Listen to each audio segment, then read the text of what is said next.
আসসালামু আলাইকুম। সো কালকে আমরা আলোচনা করেছিলাম নার্ভাস সিস্টেমের পার্টগুলো নিয়ে এবং আনুষঙ্গিক যা যা আছে নার্ভাস সিস্টেম সব কিছু নিয়ে কালকে আলোচনা করা হয়েছে। শুধু বাকি ছিল নিউরোট্রান্সমিটার। তো আজকে আমরা একটু নিউরোট্রান্সমিটার নিয়ে বেশি যাব না, কারণ অলরেডি আমি নিউরোট্রান্সমিটার রিলেটেড কিছু পোস্ট দিয়ে দিয়েছি, ওটা দেখে নিলেই হবে। তা আমরা কালকে অলরেডি কথা বলেছি যে নিউরোট্রান্সমিটারটা আসলে কিভাবে কাজ করে। নিউরোট্রান্সমিটারটা কি করে? নিউরোট্রান্সমিটারটা আসলে মূলত তথ্যের আদান প্রদান করে। যেমন হরমোনগুলো কি করতো, যে ইনফরমেশনগুলো নিয়ে ক্যারি করে নিয়ে চলে যেত টার্গেট সেলে, ঠিক তেমনি এখানে নিউরোট্রান্সমিটারগুলো একটা নিউরন থেকে আরেকটা নিউরনের মধ্যে কি করে, তারা ইনফরমেশন আদান প্রদান করে। সো একটা নিউরন এই নিউরোট্রান্সমিটার নামে এক ধরনের কেমিক্যাল রিলিজ করে আরেকটা নিউরনকে অ্যাক্টিভ করে দেয়। সো ওই নিউরনটা আবার কি করে, ওই কেমিক্যালটা অ্যাক্টিভ হয়ে আবার সে আরেকটা কেমিক্যাল রিলিজ করে, ওই একই কেমিক্যাল রিলিজ করে আরেকটা নিউরনকে। সো এইভাবে নিউরনের মধ্যে কি হচ্ছে, হ্যাঁ, তথ্যের আদান প্রদান হচ্ছে, একজন আরেকজনকে কি করছে, সক্রিয় করে তুলছে। সো এই ধরনের কেমিক্যালকে আমরা বলছিলাম কি, নিউরোট্রান্সমিটার। সো এই নিউরোট্রান্সমিটারগুলো সাধারণত আমরা দেখেছি যে দু ধরনের হয়। সেই দু ধরনের মধ্যে একটা ধরন ছিল এক্সাইটেটরি বা এক্সাইটমেন্ট। যে নিউরোট্রান্সমিটারগুলো সাধারণত আমাদের কি করে, আমাদের মধ্যে উদ্দীপনা তৈরি করে, এই ধরনের নিউরোট্রান্সমিটারগুলোকে বলা হচ্ছে এক্সাইটেটরি।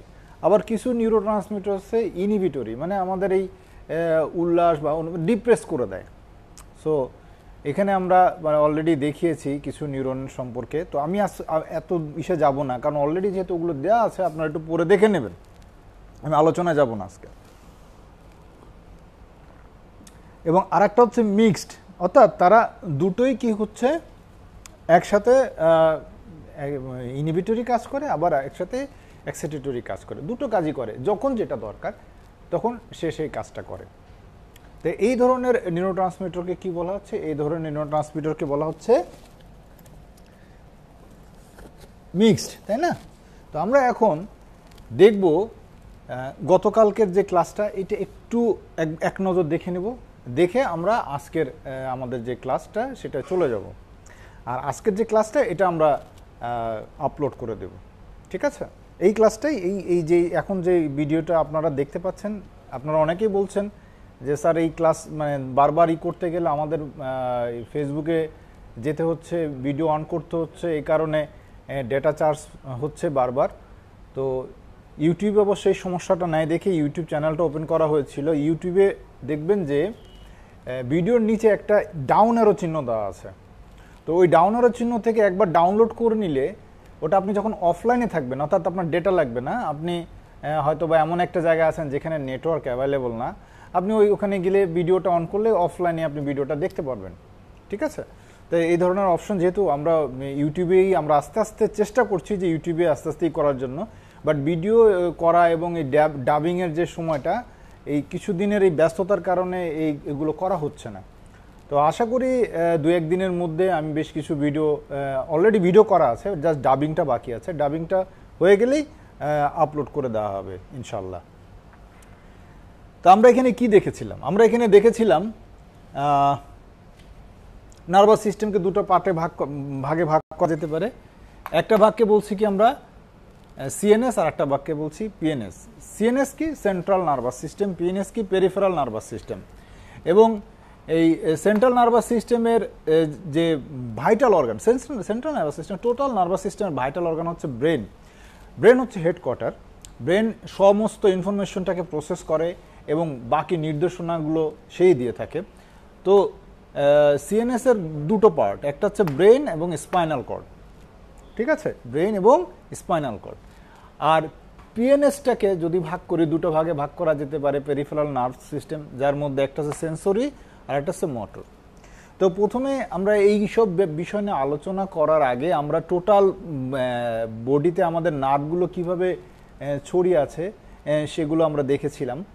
যে এক ধরনের নার্ভ হচ্ছে ইনফরমেশন আমাদের কাছে নিয়ে আসে আবার ব্রেনে, এবং ব্রেন এটাকে প্রসেস করে তার নির্দেশনা দেয় ওই ইনফরমেশনের পরিপ্রেক্ষিতে কি ধরনের অ্যাকশন নিতে হবে সে ডিসিশনটা দিয়ে দেয়। তো সেই ডিসিশন হিসাবে বডি তখন রিয়্যাক্ট করে। তো আমরা দেখেছি এই ধরনের নার্ভগুলোকে কি বলা হয়, এগুলো নার্ভগুলোকে বলা হয় মোটর নার্ভ। মোটর নার্ভ বলা হয়। তো আমরা এখানে এই দুটোই সেন্সরি নার্ভ এবং মোটর নার্ভ কার অংশ? পেরিফেরাল নার্ভাস সিস্টেমের অংশ। এটা আমরা অলরেডি জেনেছি। এবং এখানে আমরা দেখেছি যে এটা সিগন্যাল বা স্টিমুলাস, হ্যাঁ, বা ইম্পালস, অনেকভাবে আমরা বলতে পারি। এই স্টিমুলাস বা ইম্পালস বা সিগন্যাল সে কোথা থেকে বডির একটা প্রত্যন্ত একটা অঞ্চল থেকে একটা স্টিমুলাস বা সিগন্যাল সেন্সরি নার্ভের মাধ্যমে চলে যাচ্ছে আমাদের ব্রেনে। তো এইখান থেকে কিছু কোশ্চেন আসবে, এই যে CNS, BNS, central nervous system বা পেরিফেরাল নার্ভাস সিস্টেম, এই সেন্সরি নার্ভ, মোটর নার্ভ, এদের আবার আলাদা আলাদা নাম আছে, এফারেন্ট, ইফারেন্ট। সো এই এফারেন্ট এবং ইফারেন্ট, হ্যাঁ, এর মানে কি? হ্যাঁ, এফারেন্ট হচ্ছে দিকে ধাবিত হওয়া, ইফারেন্ট হচ্ছে বেরিয়ে যাওয়া। যেমন আমরা আর্টারি এবং ভেইন হচ্ছে কি হার্টের দিকে যায়, তাই না? তো এই ঠিক এই হার্টের দিকে, মানে কোন একটা সেন্টারের দিকে যারা যায় সেটা হচ্ছে এফারেন্ট। আর সেন্টার থেকে দূরে চলে যায়, সেন্টার থেকে বেরিয়ে যায়, এই ঘটনাকে বলা হয় ইফারেন্ট। এরকম এই এফারেন্ট এবং ইফারেন্ট আর্টারি আমরা পড়েছিলাম যখন আমরা এক্সক্রেটরি সিস্টেম, ইউরিনারি সিস্টেমে যখন কিডনি নিয়ে আলোচনা করছিলাম, তখন কিন্তু আমরা এই এফারেন্ট আর্টারি এবং ইফারেন্ট আর্টারি সম্পর্কে হালকা করে আলোচনা করেছি। যে সকল আর্টারি কিডনিতে ব্লাড নিয়ে যায় ফিল্টার করার জন্য, সে সকল আর্টারিকে বলা হয় এফারেন্ট আর্টারি। এবং ফিল্টার হওয়ার পরে কিডনি থেকে বেরিয়ে আসে যে সকল আর্টারি, এটাকে বলা হয় ইফারেন্ট আর্টারি। এনিওয়ে, তো আমরা এখানে কি দেখলাম? আমরা এখানে দেখলাম যে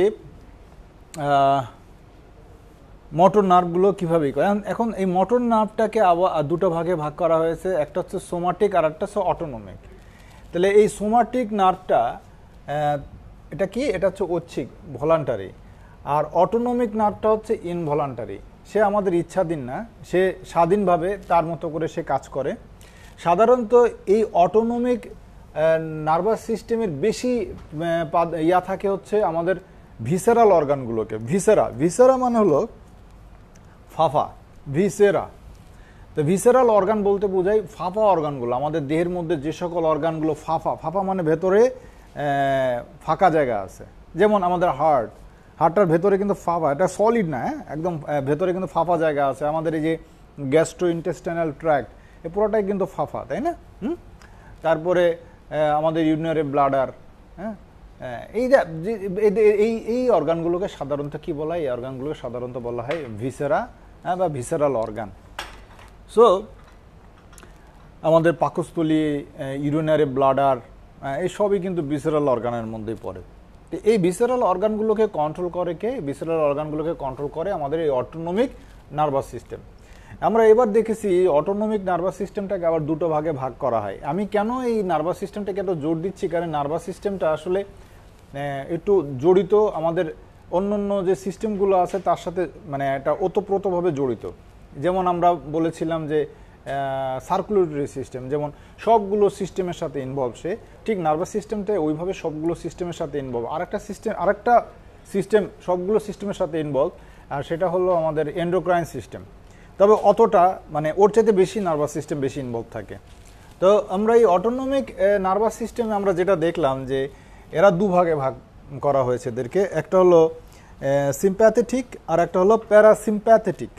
সো সিম্প্যাথেটিকটা কি? সিম্প্যাথেটিকটা হলো তাৎক্ষণিক কোনো ঘটনার প্রতিক্রিয়া দেখানোর জন্য যে নার্ভগুলো অ্যাক্টিভেট হয়, বা তড়িৎ কোনো ডিসিশন, তড়িৎ কোনো অ্যাকশনের জন্য, বা এটা মানে সবসময় একটু কী থাকে, মানে রেস্টলেস, হ্যাঁ, উত্তেজিত থাকা। সো এটাকে আমরা বলি কি? সিম্প্যাথেটিক। হ্যাঁ, দেখো তো কলার সেটি, দেখো তো, এটাকে আমরা বলছি কি? সিম্প্যাথেটিক। এদের এই জন্য এই সিম্প্যাথেটিক নার্ভাস সিস্টেমের স্লোগানটা কি? Fight and flight. Fight and flight, উত্তেজনা, আবেশ, মানে সব কিছু এর মধ্যে পড়ে। এবং এটা সব কিছুকে স্পিড আপ করে দেয়, গতি বাড়িয়ে দেয়। দেহের যে বিভিন্ন ভিসেরাল অর্গানগুলো যারা যে অর্গানগুলোকে এরা কন্ট্রোল করে, এই অর্গানগুলোর গতি প্রকৃতি এরা কি করে, বাড়িয়ে দেয়। ওকে, এই কালারগুলো কোথায়, কালারগুলো একটু আমার এখানে রাখো, ওইখানে কালারগুলো নিয়ে, সবগুলো কালার নিয়ে আসো ওখান থেকে।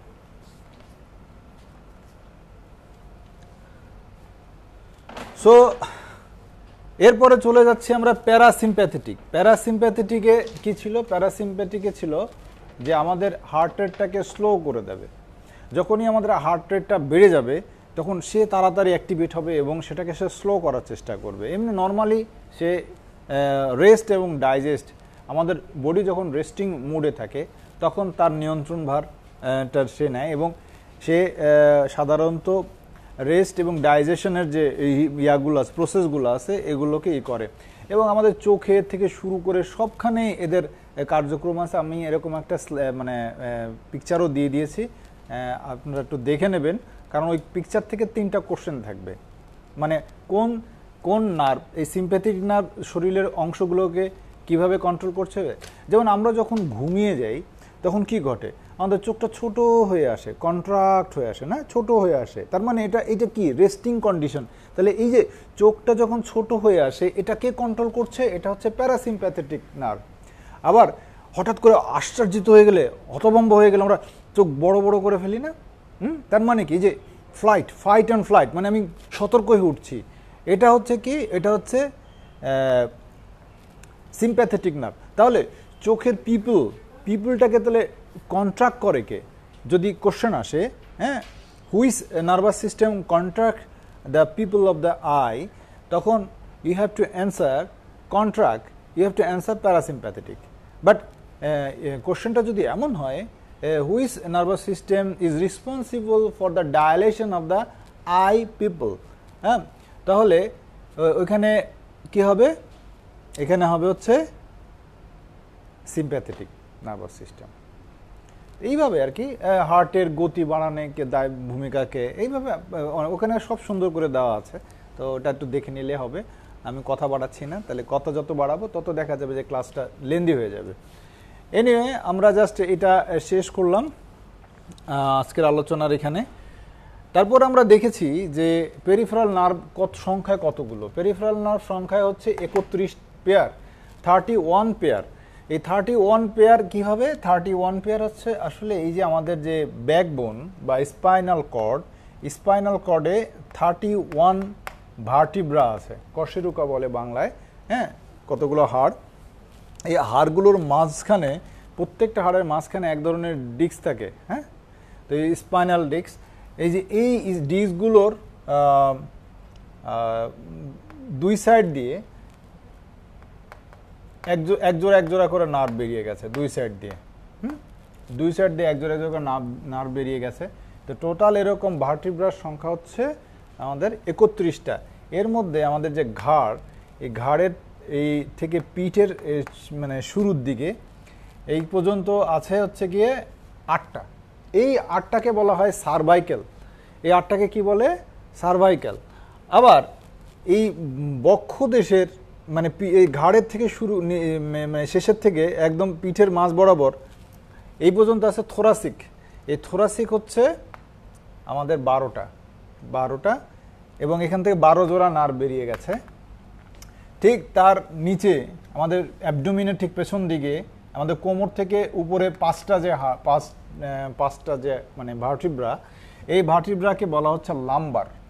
এবং সবচেয়ে বেশি আমরা সাফার করি বিশেষ করে বয়সকালে, যারা আমরা মেরুদণ্ড সোজা করে বসি না, মেরুদণ্ড বাঁকা করে বসি। মেরুদণ্ড বাঁকা করে বসলে এই ডিস্কের উপর একটা প্রেশার পড়ে, এই ডিস্কগুলো কিন্তু ধীরে ধীরে ক্ষতিগ্রস্ত হতে থাকে এবং একটা সময় আমরা মেরুদণ্ড সোজা করতে পারবো না। তাহলে আমার যদি এর মানে স্পাইনাল কর্ডের স্বাস্থ্যটাকে যদি আমি ঠিক রাখতে চাই, বা এটার হেলদি একটা স্পাইনাল কর্ড যদি আমি বয়সকালে গিয়ে দেখতে চাই, তাহলে আমাকে সবসময় কি করতে হবে, যেখানে আমি বসি না কেন আমাকে স্ট্রেট বসতে হবে, স্ট্রেট দাঁড়াতে হবে, এইভাবে থাকা যাবে না, এইভাবে করা যাবে না, হ্যাঁ। সো আমার এইভাবে যখনই করব আমার এইখানে কিন্তু প্রেশার পড়বে এবং একটা সময় এই জায়গার যে হাড়গুলো আছে লাম্বার কিন্তু সাফার করবে। তার মানে আমাদের এই উঠা বসা চলার মধ্যেই কিন্তু এক্সট্রা কিছু করার দরকার নেই। যদি আমাদের উঠা বসা চলাটা যদি আমি একটু নিয়ম মেনে করি, হ্যাঁ, যেমন আমি কোনো একটা বস্তু, ভারী বস্তু, পা হাঁটু যদি সোজা, হাঁটুটাকে সোজা রেখে আমি ভারী বস্তু তুলতে যাচ্ছি, হিউজ প্রেশার পড়বে। তাহলে আমাকে কি করতে হবে? এই ভারী বস্তু আমি তুলবো কীভাবে? এই তোলার নিয়ম আছে। পা একটা আগিয়ে দিয়ে হাঁটুটাকে ব্রেক করে দিতে হবে, ব্রেক করে এইভাবে ধরে তারপরে তোলা। এই যে মানে এই নিয়মগুলো ছোট ছোট নিয়ম, বাট এটা যদি আমরা ফলো করি আমাদের এখানে কোনো সমস্যা দেখা দিবে না, আমরা ভালো থাকব। ঠিক আছে? তো যাই হোক, এরকম কক্সিজিয়াল স্যাক্রাল 5টা এবং কক্সিজিয়াল হচ্ছে একটা, তাই এই সংখ্যার উপরে কোশ্চেন আসবে। ঠিক আছে? এই সংখ্যার উপরে কোশ্চেন হবে 31 জোড়া। এবং ক্রেনিয়াল নার্ভ, ক্রেনিয়াল নার্ভ হচ্ছে আমাদের কয়টা? ক্রেনিয়াল নার্ভ হচ্ছে আমাদের 12 জোড়া। এবং আমরা পড়েছিলাম নিউরন সম্পর্কে, ওটা আমরা ল্যাপটপ বোর্ডে আমরা পড়েছি। সো ওইখানে আমরা দেখেছিলাম যে নিউরনের মধ্যে কে সেন্ডার কে রিসিভার।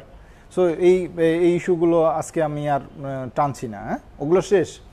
তাহলে কালকের যে পরীক্ষাটা হবে নার্ভাস সিস্টেমের, এবং আজকে আরও যা পড়াবো দুটো মিলেই পরীক্ষাটা হবে। অলরেডি এন্ডোক্রাইন সিস্টেমের ভিডিও আপলোড করে দেওয়া হয়েছে, আপনারা হয়তো দেখেছেন এবং পড়েছেন আমি আশা করি। তো আমরা আসলে এটা এখন মুছে ফেলবো। দেখি ওটা, দেখি এই ডাস্টারটা।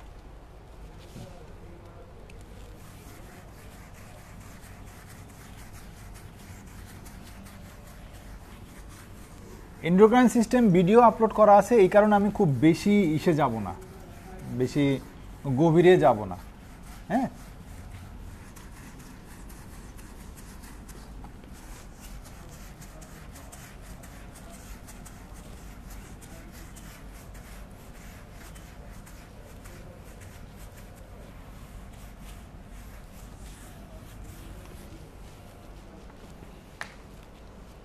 ও আচ্ছা, বলছিলাম যে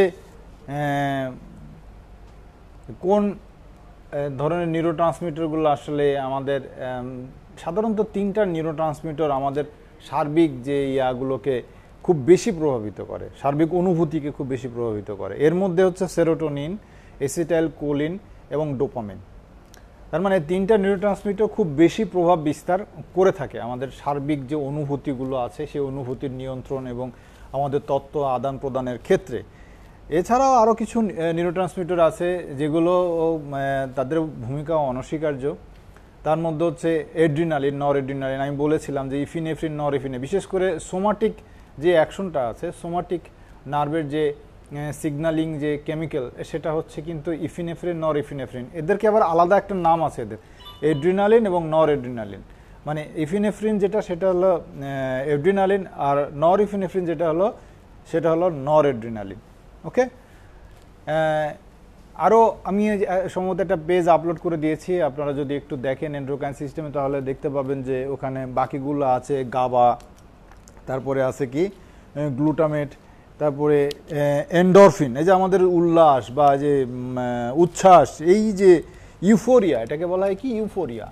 মানে অনেকে থাকে না সবসময় খুব হাসি খুশি থাকে, সবসময় একটা আনন্দে ভোগে, হ্যাঁ, এটাকে বলে ইউফোরিয়া। তো এই ইউফোরিয়ার পেছনে এন্ডরফিন একটা ভূমিকা মানে রাখে, এন্ডরফিনই মেন ভূমিকাটা রাখে। তো কারো যদি এন্ডরফিনের পরিমাণ কমে যায় তাহলে সে কি হবে? সে কোনো কিছুতে আনন্দ পাবে না। হ্যাঁ, তারে জান্নাতে নিয়ে গেল, সে জান্নাতের জন্য খুব কান্নাকাটি করবে।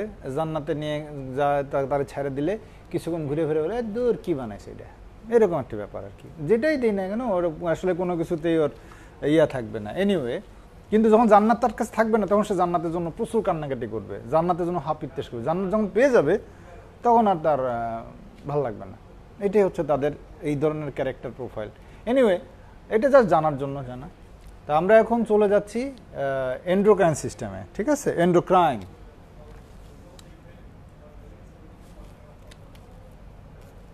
এন্ডো মানে কি? এন্ডো মানে হলো অন্ত। এগুলো নিয়েও কথা হয়ে গেছে। এন্ডো মানে অন্ত, ক্রাইন মানে ক্ষরণ, এন্ডোক্রাইন গ্ল্যান্ড বা অন্তঃক্ষরা গ্রন্থি। অন্তঃক্ষরা গ্রন্থি দেখো তো ইয়াতে কি হয়েছে, কখন থেকে? সন্ধ্যা থেকে। সো আমরা চলে যাচ্ছি এন্ডোক্রাইন গ্ল্যান্ডের প্রথমে আমরা একটা মানুষের দেহের একটা জাস্ট অবয়ব আঁকাবো। হ্যাঁ, অবয়ব আঁকাবো।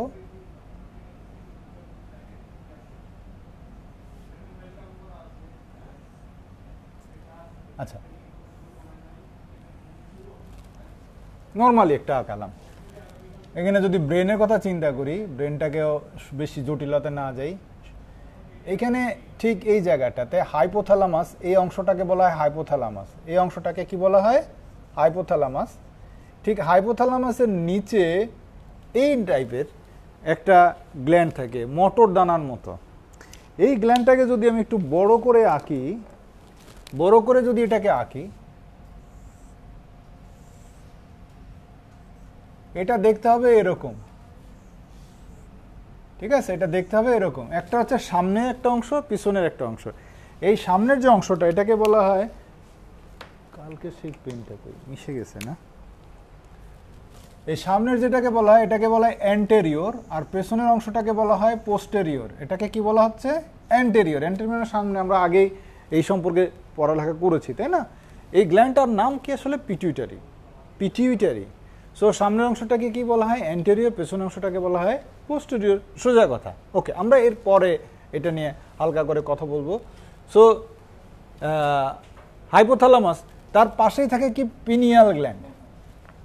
একটু একটু নিচের দিকে, পাশেই হাইপোথ্যালামাসের পাশে পিনিয়াল গ্ল্যান্ড, একটু নিচের দিকে, হালকা একটু নিচের দিকে, এটাকে বলা হয় পিনিয়াল। সো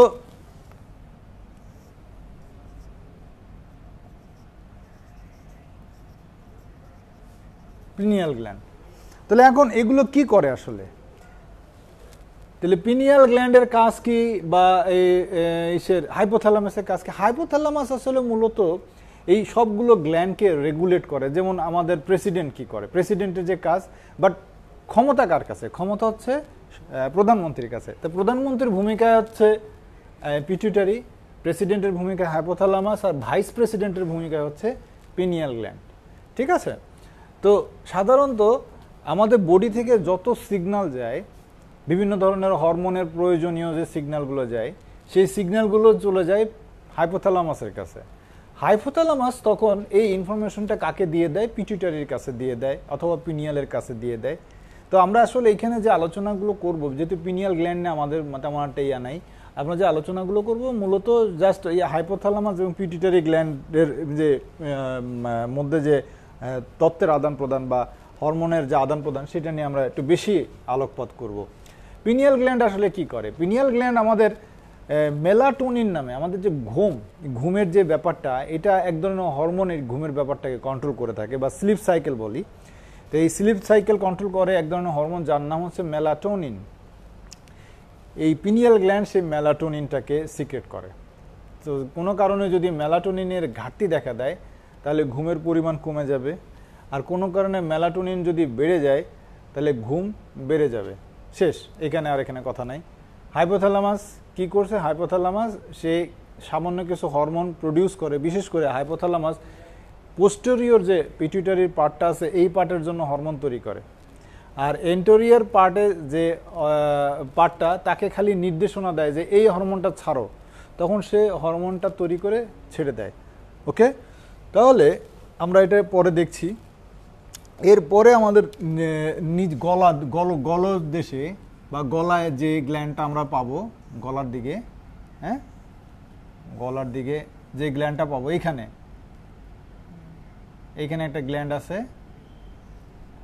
এরকম দেখতে। এই গ্ল্যান্ডটাকে বলা হয় থাইরয়েড গ্ল্যান্ড। কি বলে এটাকে? থাইরয়েড।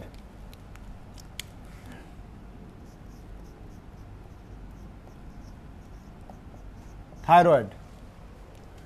সো ঠিক এটা হচ্ছে আমাদের গলার দিকে, মানে আমার সামনের অংশে। বাট ঠিক পেছনের অংশে আরো 4টা গ্ল্যান্ড নিয়ে আর একটা গ্ল্যান্ড আছে, যেটাকে বলা হয় প্যারাথাইরয়েড। এই পেছনের অংশে, পেছনের দিকে ঠিক বাটারফ্লাই লাইক, হ্যাঁ। তার মানে এইখানে একটা এরকম করে 4টা গ্ল্যান্ড আছে, বাটারফ্লাই লাইক। এটাকে বলা হয় কি? প্যারাথাইরয়েড।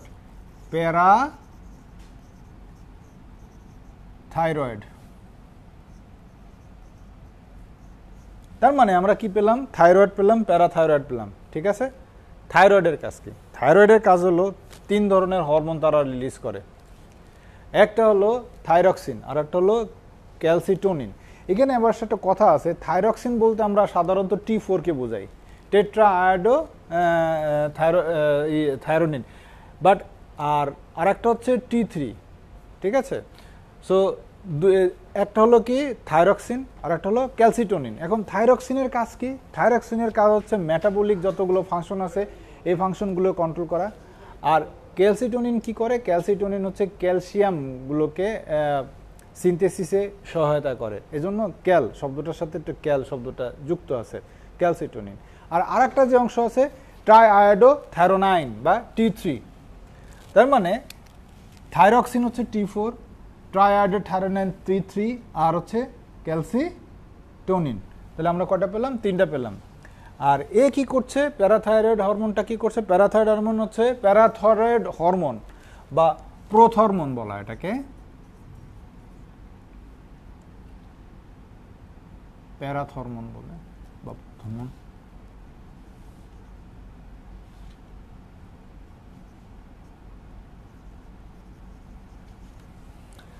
এটা রিলিজ করে। এই প্যারাথরমোন কি করে?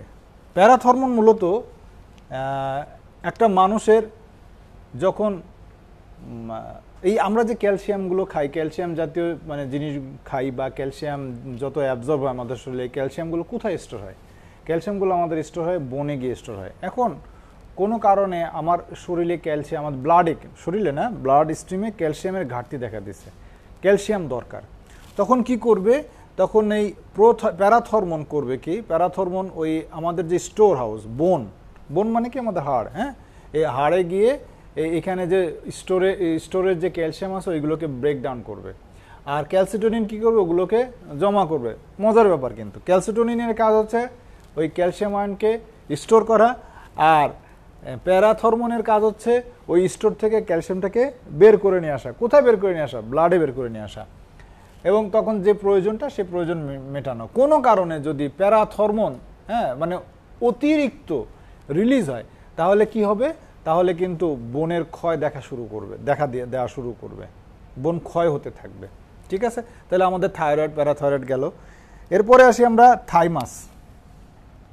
ঠিক এর নিচে আসতেছি কি, এই যে এখানে একটা গ্ল্যান্ড ছিল একটা সময় যখন ছোটবেলায় থাকে, আস্তে আস্তে এটা ইনঅ্যাক্টিভ হয়ে যায়। এটার আমাদের এই যে স্টার্নাম মানে আমাদের বক্ষদেশে যে সামনের যে হাড়টা আছে এই জায়গাটাকে বলা হয় স্টার্নাম। তো এই জায়গাটায় একটা সময় ছিল, এখন আর এটা নাই। তো এটা আমরা থাইমাস, এটার নাম কি? থাইমাস। কিন্তু উল্লেখ করব আমরা, হ্যাঁ, যখন আমরা জানতে চাইবো যে আমাদের হরমোনাল গ্ল্যান্ড কয়টা, তো আমাদেরকে কিন্তু উল্লেখ করতে হবে এগুলো, হ্যাঁ। থাইমাস। সো থাইমাসের কি কাজ ছিল? থাইমাসের কাজ হলো আমাদের শরীরে অ্যান্টিবডি তৈরি করা। একটা সময় সে যখন ছোট ছিলাম তখন রেড ব্লাড সেল প্রডিউস করতো, পাশাপাশি ইমিউন সিস্টেমটাকে সে বুস্ট আপ করতো, থাইমাস। ওকে, এরপরে আসে হার্টও কিছু হরমোন সিক্রেট করে, বাট আমরা যেহেতু খুব রেয়ার কিছু হরমোন, ওইটা আমরা আমাদের আলোচ্য বিষয় না, সো আমরা ওই জায়গায় যাব না। এরপর আমরা চলে যাব আমাদের কিডনিতে, কিডনি না, স্টোমাকে চলে যাব। স্টোমাকে গিয়ে কিছু হরমোন রিলিজ হয় স্টোমাকের ভেতরে। এর মধ্যে স্টোমাকের ভেতরে যেসব হরমোনগুলো তৈরি হয় তার মধ্যে একটা হলো গ্যাস্ট্রিন, সোমাটোস্ট্যাটিন, আরও আছে। গ্যাস্ট্রিন কি কাজে ব্যবহার হয়? গ্যাস্ট্রিন এটা হচ্ছে গিয়ে আমাদের যে গ্যাস্ট্রিক যে লেয়ারটা বা মিউকাস লেয়ার, মানে অ্যাসিড যাতে করে আমাদের মানে পাকস্থলীর ইনার লেয়ারটায় কোনো ক্ষতি করতে না পারে, তার জন্য তো মিউকাস একটা বড় অবদান রাখে, তাই না? আমরা আগে এটা নিয়ে কথা বলেছি।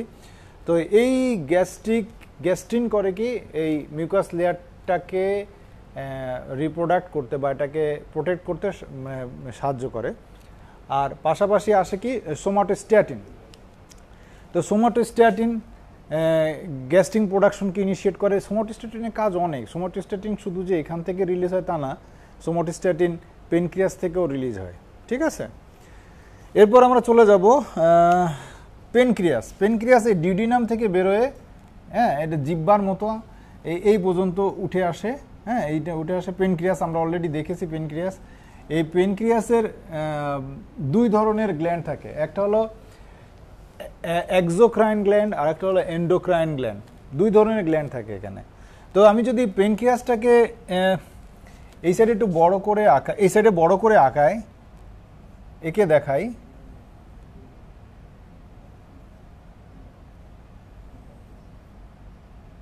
এটা ডিউডেনামের ওয়াল, ডিউডেনাম ওয়াল থেকে পেনক্রিয়াসটা এরকম করে বেরিয়ে গেছে। হ্যাঁ, ঠিক এর মাথার দিকের যে অংশটা, এই মাথার দিকের অংশটাকে বলা হয় আইলেটস অফ ল্যাঙ্গারহ্যান্স। ঠিক আছে, আইলেটস অফ ল্যাঙ্গারহ্যান্স।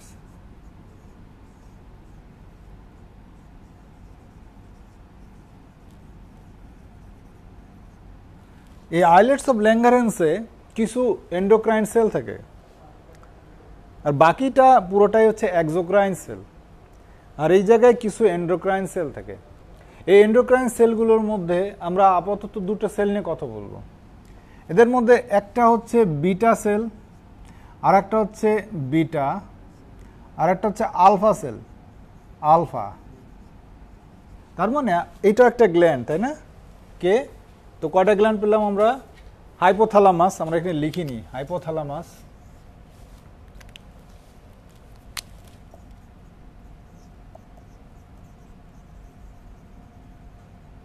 হাইপোথ্যালামাস, পিও, হাইপোথ্যালামাস, পিটুইটারি,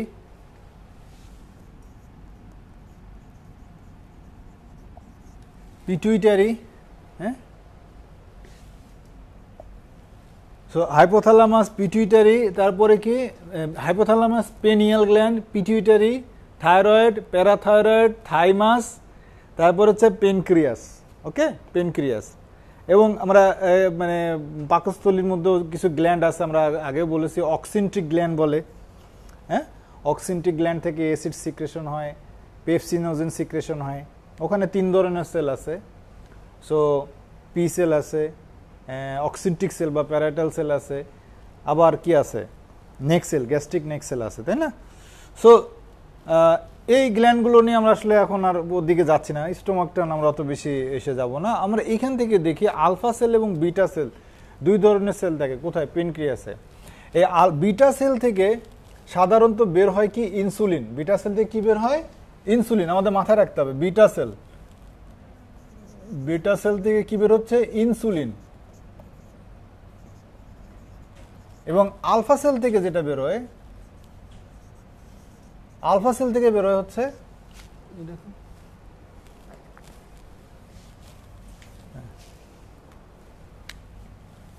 এটা পরে এখানে লিখে দিই।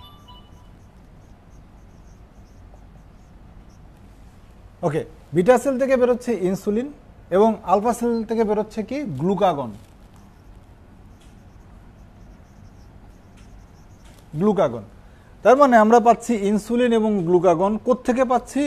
আইলেটস অফ ল্যাঙ্গারহ্যান্স থেকে। এদের কাজ কি? এদের কাজ নিয়েই আমরা কথা বলবো।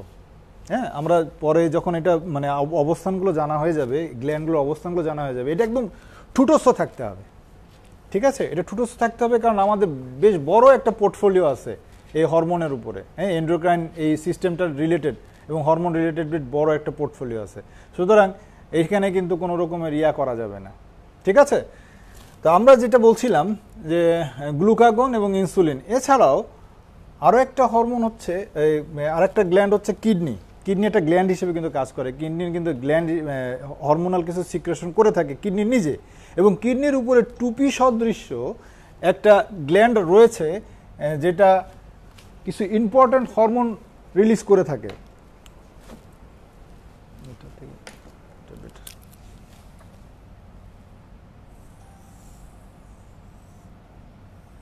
দেখা যায়। সো এটা কিডনি। এই যে উপরে যে একটা দেখালাম, এটাকে বলা হয় অ্যাড্রিনাল গ্ল্যান্ড। কি বলে এটাকে? এই সাইডে লিখলাম অ্যাড্রিনাল। ভাই আপনারা সবাই কিন্তু কমেন্টে, আমি যত যা যা লিখছি কমেন্টে আপনারা লিখতে থাকেন। হ্যাঁ, অ্যাড্রিনাল গ্ল্যান্ড, অ্যাড্রিনাল গ্ল্যান্ড।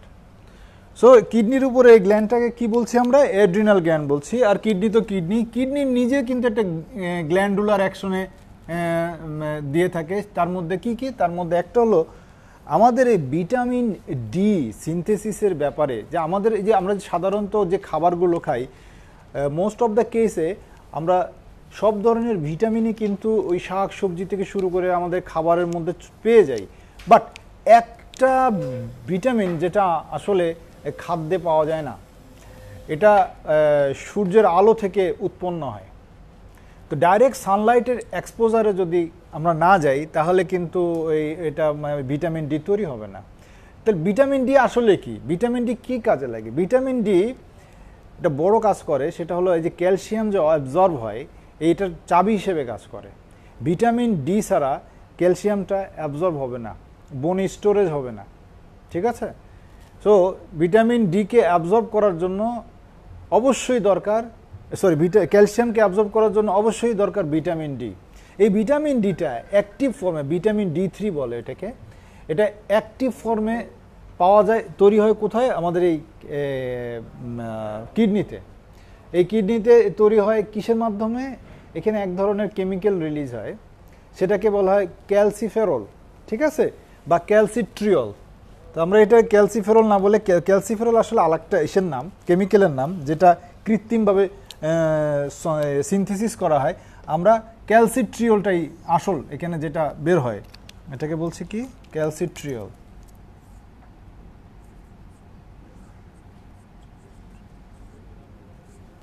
ওকে, সো এড্রিনাল গ্ল্যান্ড, ক্যালসিট্রিয়ল। তাহলে এক কাজ করো, ল্যাপটপটা ওপেন করে ল্যাপটপটা একটু কানেকশনটা খুলে ল্যাপটপটা কানেকশন লাগাই দিয়ে। নেটের সমস্যা? ও, তাহলে তো আর কিছু করার নাই। তাহলে কি বলছিলাম? কিডনি থেকে, কিডনি যে দুটা কেমিক্যাল বা যে দুটো হরমোনাল কেমিক্যাল রিলিজ করে, তার মধ্যে একটা হচ্ছে ক্যালসিট্রিয়ল আর একটা হচ্ছে ইরাইথ্রোপয়েটিন। ইরাইথ্রোপয়েটিন, ঠিক আছে? সো ইরাইথ্রোপয়েটিন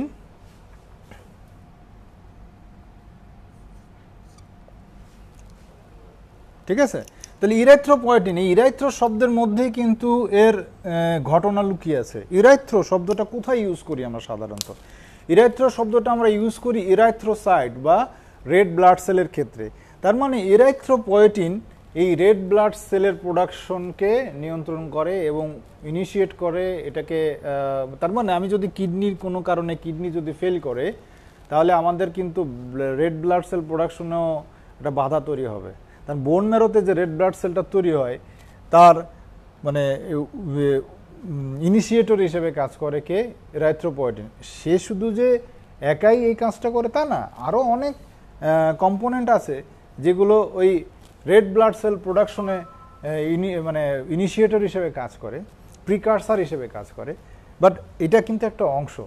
তাই যদি কোনো কারণে কিডনিটা ফেল করে, তাহলে তার মানে এর যে কাজটা ছিল এই কাজটা কমে গেল। তার মানে প্রতিদিন, প্রতি সেকেন্ডে প্রায় সম্ভবত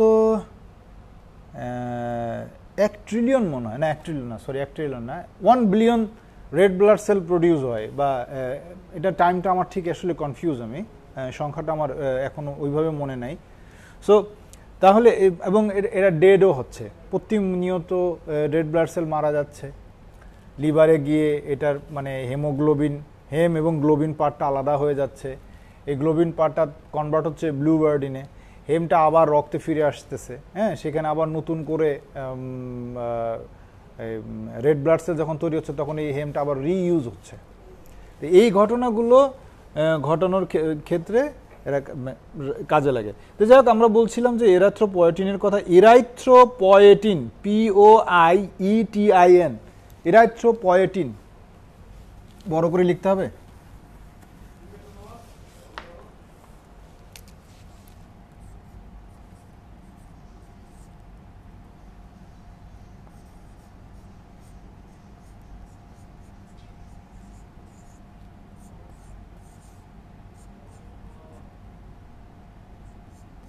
এই যে ইরাইথ্রোপয়েটিন দেখা যাচ্ছে, হ্যাঁ, ওকে।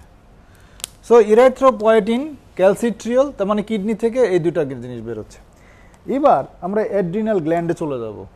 অ্যাড্রিনাল গ্ল্যান্ড থেকে আসলে কি বেরোয়? অ্যাড্রিনাল গ্ল্যান্ডের চেহারাটা যদি একটু দেখি, তাহলে দেখলে এইভাবে এরকম হবে। অ্যাড্রিনাল গ্ল্যান্ডের চেহারাটা যদি কাটি আর কি, কেটে ফেলি এটাকে, তাহলে এরকম হবে। তার মানে এর ভেতরের অংশ আর বাইরের অংশ, সো এই অংশটা হচ্ছে সলিড একটা পার্ট। এটাকে বলা হয় অ্যাড্রিনাল কর্টেক্স। কি বলে এটাকে? Adrenal cortex. Adrenal cortex. আর ভেতরের যে পার্টটা, এটাকে বলা হয় adrenal medulla. Adrenal medulla. So এই যে বাইরের যে পার্টটা, আমরা পিনিয়াল গ্ল্যান্ডটা মুছে ফেলি অথবা এটাকে অন্যভাবে দেখাই, তাই না? এটাকে মুছে ফেলি। এখন আর আমাদের এই পিনিয়াল গ্ল্যান্ড দরকার নেই, আপাতত আলোচনা শেষ ওটা নিয়ে। সো এটা আমাদের আপাতত দরকার নাই। Adrenal cortex. তাহলে অ্যাড্রিনাল কর্টেক্স থেকে দু ধরনের হরমোন রিলিজ হয়।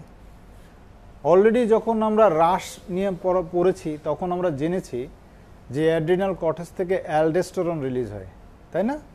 সো অ্যাড্রিনাল কর্টেক্স থেকে অ্যালডোস্টেরনের পাশাপাশি আরেকটা হরমোন রিলিজ হয়। এটা কি আসছে? অ্যাড্রিনাল কর্টেক্স থেকে আরেকটা হরমোন রিলিজ হয় যেটাকে বলা হয় ক্যালসিট্রিওল। এই ক্যালসিট্রিওল কি করে? ক্যালসিট্রিওল মূলত কর্টিসল। কর্টিসল মূলত স্ট্রেস হরমোন হিসেবে কাজ করে। আমাদের যে প্রেশার, মানে মারাত্মক, মানে কোনো কিছু নিয়ে খুব অস্থির হয়ে যাওয়া, প্রেশার ফিল করা, স্ট্রেস। হ্যাঁ, আমরা বলি না আমি খুব স্ট্রেস। হ্যাঁ, এই কারণটা কি? স্ট্রেস আমি কেন? কারণ কোনো কারণে আমার এখানে কর্টিসলের পরিমাণ বেড়ে গেছে। তো কর্টিসলের পরিমাণ যত বাড়বে একটা মানুষ তত বেশি স্ট্রেস ফিল করবে। তাহলে এখানে আমরা দুটো জিনিস পাচ্ছি। কার কাছ থেকে? আমরা দুটো জিনিস পাচ্ছি অ্যাড্রিনাল কর্টেক্সের কাছ থেকে। একটা হলো কি? একটা হলো, ওটাও মুছে ফেলি। এদের একটা হচ্ছে কি? এদের একটা হচ্ছে অ্যালডোস্টেরন।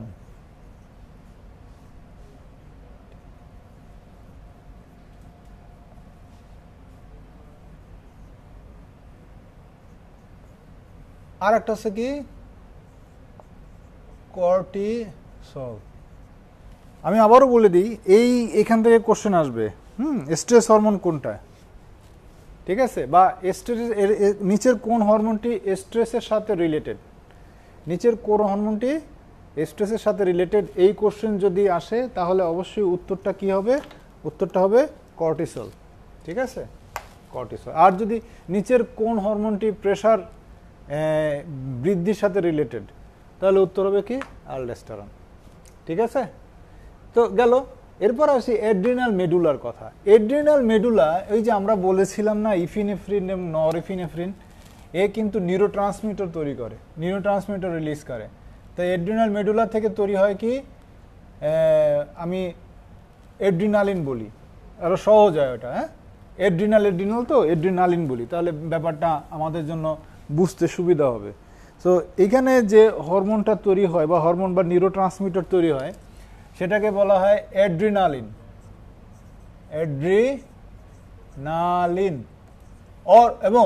এবং নর অ্যাড্রিনালিন। নর, খালি নর লিখে দিলাম। হ্যাঁ, অ্যাড্রিনালিন, নর অ্যাড্রিনালিন।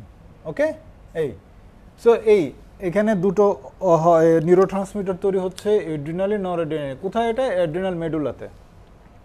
শেষ, অ্যাড্রিনাল গ্ল্যান্ডও শেষ। এখন আমরা চলে যাব আমাদের সেক্স, মানে নিচের যে পার্টটা, শেষের দিকে যে গ্ল্যান্ডটা, সেটা হলো টেস্টিস এবং ওভারিস। এই দুটাকে একসাথে বলা হয় গোনাডস। তো আমরা এখন এটা মুছে ফেলবো। আমরা কি একবার দেখে নিই? মুছে নেওয়ার আগে আর একবার তো দেখে নিই। আমি ক্যামেরাটা সামনে এনে দেখাই, তাহলে বুঝতে সুবিধা হবে। সো আমরা কি পড়ছিলাম? আমরা পড়ছিলাম হচ্ছে গিয়ে এন্ডোক্রাইন গ্ল্যান্ড এবং তাদের পজিশন নিয়ে, তাই না? তো আমরা দেখেছি ব্রেনের মধ্যে, ব্রেনে অবস্থান করছে তিনটা গ্ল্যান্ড। এর মধ্যে হাইপোথ্যালামাস, পেনিয়াল গ্ল্যান্ড এবং পিটিউটারি গ্ল্যান্ড। ঠিক না? আচ্ছা, তারপরে দেখেছি গলায় দুটো আছে। গলায় সামনের দিকে আছে থাইরয়েড, পেছনের দিকে হচ্ছে প্যারাথাইরয়েড।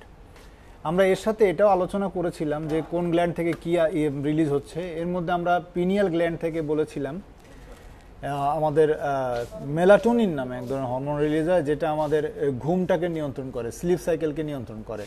থাইরয়েড গ্ল্যান্ড থেকে 3 ধরনের হরমোন পাবো আমরা। এর মধ্যে একটা হচ্ছে থাইরক্সিন, যেটাকে টেট্রা আয়োডোথাইরোনাইন বলে, হ্যাঁ, বা T4ও বলে। আর একটা হচ্ছে ট্রাই আয়োডোথাইরোনাইন, T3 বলে এটাকে।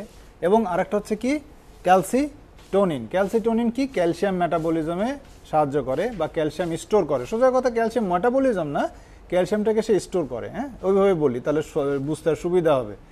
এরপরে আমরা দেখেছি কি প্যারাথাইরয়েড। আচ্ছা, প্যারাথাইরয়েড গ্ল্যান্ডটা কি? প্যারাথাইরয়েড গ্ল্যান্ডটা সাধারণত আমাদের গলার পেছন দিকে অর্থাৎ ঘাড়ের দিকে থাকে, ঠিক থাইরয়েডের অপোজিটে। এটা দেখতে অনেকটা এরকম, 4টা গ্ল্যান্ড আছে এখানে। 4টা গ্ল্যান্ড থেকে প্যারাথরমোন নামে এক ধরনের হরমোন রিলিজ হয়। প্যারাথরমোনের কাজ কি? প্যারাথরমোনের কাজ হলো যখনই ব্লাডে ক্যালসিয়ামের ঘাটতি দেখা দেয়, তখন বনে যে ক্যালসিয়াম স্টোর আছে সেই স্টোর থেকে সে ক্যালসিয়ামগুলোকে খুলে নিয়ে আসে, বা ক্যালসিয়াম সে ডিস্টোর করে, ওটাকে ব্লাডে নিয়ে আসে। সো এটা যদি বেড়ে যায় কোনো কারণে প্যারাথরমোন, তাহলে কি হবে? আমাদের হাড়ের ক্ষয় দেখা দিবে। হ্যাঁ, এরপরে আমরা দেখেছি থাইমাস, মাঝখানে বুকের মাঝখানে থাইমাস, যেটা ছোটবেলায় ছিল এখন আর নাই। তার মানে এরপরে আমরা চলে গিয়েছিলাম আমাদের পাকস্থলীতে। পাকস্থলীতে আমরা বলেছি পাকস্থলী হরমোনাল কিছু অ্যাক্টিভিটিস আছে, এখানে কিছু গ্ল্যান্ড আছে। আমরা যখন পাকস্থলী নিয়ে গ্যাস্ট্রিক জুস বা এইসব নিয়ে আমরা পড়েছিলাম, পাকস্থলীর গঠন নিয়ে আমরা গঠন দেখেছিলাম, তখন আমরা অক্সিনটিক গ্ল্যান্ড নামে এক ধরনের গ্ল্যান্ডের সাথে পরিচয় হয় আমাদের, তাই না? তো ওই গ্ল্যান্ডটা অবশ্য ওই গ্ল্যান্ডটাকে ডাইরেক্ট হরমোনাল গ্ল্যান্ড বলা যাবে না, তবে এখানে কিছু গ্ল্যান্ড আছে যেগুলোর মধ্যে কিছু হরমোন রিলিজ হয়। তার মধ্যে আছে যে গ্যাস্ট্রিন, গ্যাস্ট্রিন নিয়ে আমরা অবশ্য ওইভাবে আলোচনা করিনি ওই সময়। আর আছে কি সোমাটোস্ট্যাটিন, কিছু সেল আছে এখানে। সো এই গ্যাস্ট্রিন এবং সোমাটোস্ট্যাটিন, তারপরে আরেকটা হচ্ছে আমি ঠিক ভুলে গেছি এখন, সিক্রেটিন, সরি, হ্যাঁ মনে পড়েছে, সিক্রেটিন। সো এইগুলোর কাজগুলো অনেক ব্যাপক, মানে এবং খুব দৃঢ়লয়ে কাজগুলো হয়। সো আমরা এগুলো নিয়ে আসলে পরে আর এক সময় আলোচনা করব। তারপরে চলে যাচ্ছি আমরা পেনক্রিয়াসে। পেনক্রিয়াসটা আমাদের কোথায়? ডিউডিনামের থেকে তৈরি হয়েছে। ডিউডিনাম থেকে উৎপত্তি। ডিউডিনাম থেকে উৎপত্তি লম্বা জিহ্বার মতো দেখতে, এটা দেখতে অনেকটা এরকম, এবং এর মাথার দিকে একটা অংশ যেটাকে বলা হয় আইলেটস অফ ল্যাঙ্গারেন্স। এখানে দু ধরনের সেল থাকে, 3 ধরনের সেল থাকে, বাট আমি এখন 2 ধরনের সেল নিয়ে কথা বলবো। ওই 2 ধরনের সেলের মধ্যে একটা হলো বিটা সেল আর একটা হলো আলফা সেল। এবং আমরা বলেছিলাম যে বিটা সেলগুলো কি তৈরি করে? ইনসুলিন নামে হরমোন তৈরি করে, এবং আলফা সেলগুলো যে হরমোন তৈরি করে সেটাকে বলা হয় গ্লুকাগন। কি বলে? গ্লুকাগন। তারপর আমরা চলে গেছি কিডনিতে। কিডনি গ্ল্যান্ড হিসেবে কাজ করে। সে কি করে? এখান থেকে রিলিজ করে হচ্ছে ক্যালসিট্রিওল এবং ইরাইথ্রোপয়েটিন। কি বলি এটাকে আমরা? ইরাইথ্রোপয়েটিন। আগেই বলেছি ক্যালসিট্রিওলের কাজ কি? ভিটামিন ডি সিনথেসিস করা। আর ইরাইথ্রোপয়েটিনের কাজ কি? ইরাইথ্রোপয়েটিনের কাজ হচ্ছে রেড ব্লাড সেল প্রডিউস করা। এবং ঠিক কিডনির উপরে যে অংশটা আছে এটাকে বলা হয় এড্রিনাল গ্ল্যান্ড। হ্যাঁ, এটার 2টো অংশ, বাইরের যে সলিড অংশটা আছে এটাকে বলা হয় অ্যাড্রিনাল কর্টেক্স, আর ভেতরের যে ফাঁপা অংশটা এটাকে বলা হয় এড্রিনাল মেডুলা। এই এড্রিনাল কর্টেক্স 2 ধরনের কেমিক্যাল রিলিজ করে হরমোন হিসেবে, যাদেরকে আমরা গণনা করতে পারি। তার মধ্যে একটা হচ্ছে অ্যালডোস্টেরন। যে এটা কিন্তু এল হবে, হ্যাঁ, প্রথমে এটা ছোট হাতে লিখেছিলাম যার কারণে এটা এরকম দেখা যাচ্ছে, আমি ঠিক করে দিচ্ছি। সো এটা কি? অ্যালডোস্টেরন। অ্যালডোস্টেরনের কাজটা কি? প্রেশারটাকে ইনক্রিজ করা। তার একটাই গোল, প্রেশারটাকে ইনক্রিজ রাখতে হবে, প্রেশারটা ফল করতে দেওয়া যাবে না। কারণ কি? প্রেশার ফল করলে আমরা বাঁচবো না। প্রেশার বেড়ে গেলে আমরা হয়তো একটু ক্ষতি হবে, বাট আমরা মারা যাব না। কিন্তু প্রেশার ফল করলে কিন্তু আমরা বাঁচবো না। সো তার একটাই গোল থাকে, অ্যালডোস্টেরনের কাজ হলো প্রেশারটাকে বাড়িয়ে রাখা, প্রেশারটা যাতে কোনোভাবে ফল না করে। তারপরে কি করে? সে কর্টিসল রিলিজ করে। কর্টিসলটা কি করে? আমাদের ভেতরে স্ট্রেস তৈরি করে। স্ট্রেস তৈরি না করলে আমরা কোনো কাজের জন্য কিন্তু মোটিভেট হব না। স্ট্রেস যখনই তৈরি হবে তখনই আমরা ওয়ে খুঁজে বের করব, তাই না? ওই স্ট্রেসটাকে রিলিভ করার জন্য। তার মানে এই কর্টিসলটাও কিন্তু আমাদের দরকার। হ্যাঁ, সো এটা হচ্ছে স্ট্রেস তৈরি করে। আর মেডুলা যেটা অ্যাড্রিনাল মেডুলা, সে যেটা করে সেটা হলো নিউরোট্রান্সমিটার। এর কিছু হরমোনাল ইফেক্ট তো আছেই, বাট তা অনেক বেশি পরিচিত নিউরোট্রান্সমিটার হিসাবে। এবং এদের মধ্যে একটা হচ্ছে অ্যাড্রিনালিন আর একটা হচ্ছে নর অ্যাড্রিনালিন। অ্যাড্রিনালিন এবং নর অ্যাড্রিনালিনের কাজ অনেক ব্যাপক। হ্যাঁ, সো আমরা এটা নিয়ে পরবর্তীতে যখন আরও ভেতরে যাব তখন এই অ্যাড্রিনালিন এবং নর অ্যাড্রিনালিনের এই ইফেক্ট নিয়ে আমরা কথা বলবো। সো এটাই ছিল আজকে আমাদের এই পর্যন্ত যেসব বিষয় নিয়ে আমরা আলোচনা করলাম তার টোটাল সামারি। ঠিক আছে, তো এখন আমরা চলে যাব নতুন অধ্যায়ে, নতুন কিছু ইস্যু বোঝার চেষ্টা করব। আমরা বলছিলাম গোনাড নিয়ে, আমরা এখানে গোনাডটা এখনো দেখানো বাকি আছে। আমি এখানে গোনাডটা একে দেখিয়ে আমরা নতুন অধ্যায়ে চলে যাচ্ছি। সেটা মুছে ফেললাম সব।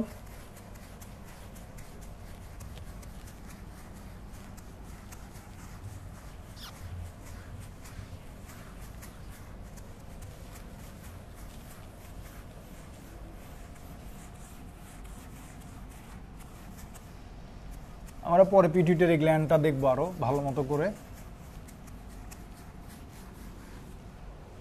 সো টেস্টিস এবং ওভারিজ এই দুটাকে একসাথে বলা হয় কি গোনাডস। টেস্টিস এবং ওভারিজকে কি বলে একসাথে? গোনাডস বলে। সো আমরা এই গোনাডস নিয়ে একটু কথা বলি। তাহলে টেস্টিস কি?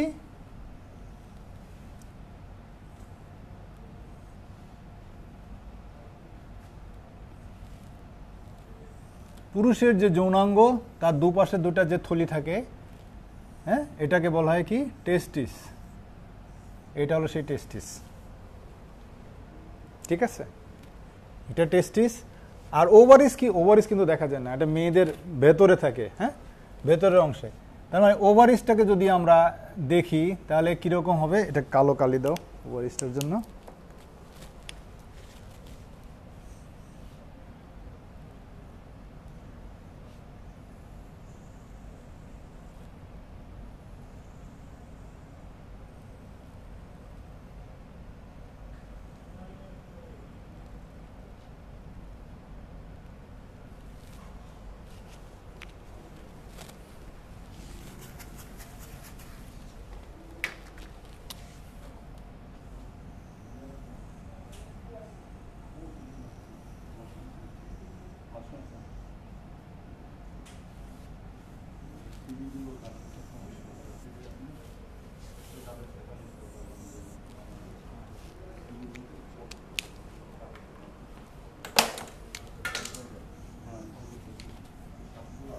এই যে এইটা হলো ওভারি। তার মানে আমরা দুটো জিনিস পেলাম, একটা হচ্ছে ওভারিস, এগুলো হচ্ছে ওভারিস,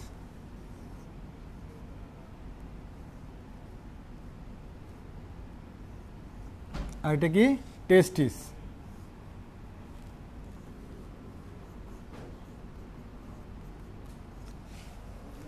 এই দুটাকে একসাথে কি বলে? এই দুটাকে একসাথে গোনাডস বলে। এই দুটাকে একসাথে কি বলে? গোনাডস। হ্যাঁ, সো আমরা, আর এইটাকে বলা হয় কি? ইউটেরাস। ইউটেরাস, এটাকে কি বলা হয়? ইউটেরাস। হ্যাঁ, মেয়েদের থাকে এটা। সো এই অংশটা হচ্ছে ভ্যাজাইনার ওপেনিং। হ্যাঁ, জাস্ট আমি দেখানোর জন্য একটু জাস্ট আঁকালাম। পরবর্তীতে আমরা আরো ডিটেলসে যাব। এই দুটো টার্মকে একসাথে কি বলা হয়? গোনাডস। গোনাডস দেখা যাচ্ছে, গোনাডস, জিও। তার মানে দুটাকে একসাথে কি বলছে? গোনাডস। টেস্টিস এবং ওভারিস, কোশ্চেন আসবে কিন্তু এটা নিয়ে। হ্যাঁ, এই দুটাকে একসাথে কি বলে? এই টার্মটা নিয়ে কোশ্চেন আসবে। ওকে, তাহলে এখানে আমরা শেষ। এই টেস্টিস কীভাবে কাজ করে, ওভারি কীভাবে কাজ করে এবং ওভারির ভূমিকা কি, আমরা যখন রিপ্রোডাক্টিভ সিস্টেম পড়ব, রিপ্রোডাক্টিভ সিস্টেমে কিন্তু এই বিষয়ে আমরা আরও খুব ডিটেলস জানবো। একটা গ্ল্যান্ড নিয়ে আমি কথা বলা হয়নি আসলে। আমাদের এই যে থাইতে বা মাস্কুলার অংশে, বিশেষ করে থাইগুলোতে, থাইতেই বেশি এটা থাকে। এটাকে বলে অ্যাডিপোস টিস্যু। এক ধরনের টিস্যু থাকে, মানে ফ্যাটি টিস্যু থাকে, এটাকে অ্যাডিপোস টিস্যু বলে। এই অ্যাডিপোস টিস্যু এক ধরনের হরমোন সিক্রেশন করে যেটাকে বলা হয় লেপটিন। হ্যাঁ, আমার ওই কথাটা বলা হয়নি, তাহলে আমি লিখে দিচ্ছি এখানে। অ্যাডিপোজ টিস্যুতে কি হয়, এক ধরনের হরমোন রিলিজ করে, সেটা কি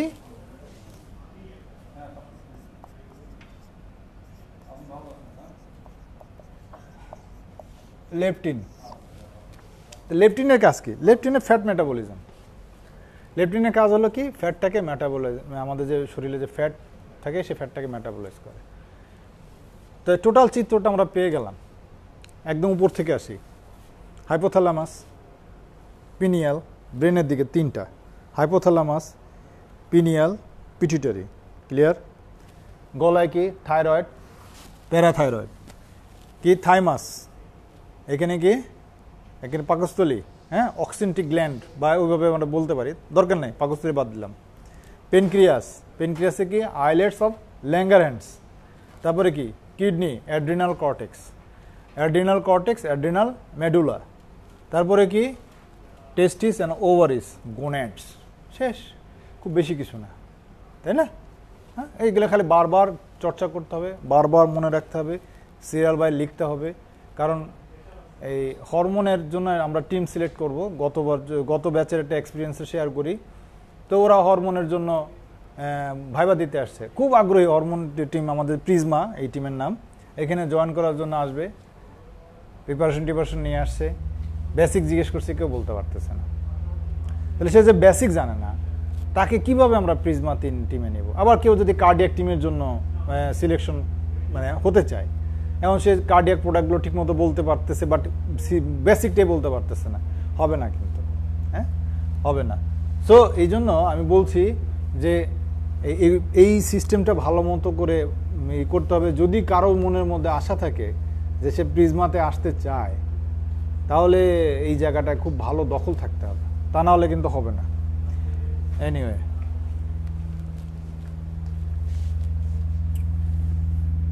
তো আমরা মুছে ফেলি। গোনাড সম্পর্কে আমরা জেনে গেলাম।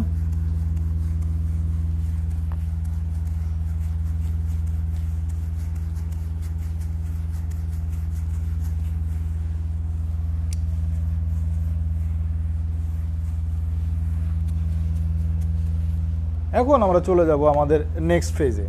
নেক্সট ফেজটা কি? নেক্সট ফেজটা হচ্ছে এবার অ্যাড্রিনাল কর্টেক্স কীভাবে কাজ করে। আমরা আগেই বলেছি, আমি যদি হাইপোথ্যালামাসের, হ্যাঁ এটা হচ্ছে আমার হাইপোথ্যালামাস, ঠিক আছে, হাইপোথ্যালামাস ধরে নিলাম, এটা আমার হাইপোথ্যালামাস, এইভাবে দেখানো হচ্ছে আর কি। হ্যাঁ, ঠিক এখানে হচ্ছে কি, এখানে হচ্ছে পিটুইটারি, পিটুইটারি। ক্লিয়ার? এখন এই হাইপোথ্যালামাস কি করে? হাইপোথ্যালামাস সিগন্যাল পাঠায় কাকে? পিটুইটারি গ্ল্যান্ডকে সিগন্যাল পাঠায় হরমোন সিক্রেশনের জন্য। তো পিটুইটারি গ্ল্যান্ডের দুটো পার্ট, এই অংশটাকে আমরা বলি, এই অংশটাকে যদি আমরা দেখি, এটাকে বললাম আমরা অ্যান্টেরিয়র, অ্যান্টেরিয়র পিটুইটারি, এটাকে আমরা বললাম কি অ্যান্টেরিয়র পিটুইটারি।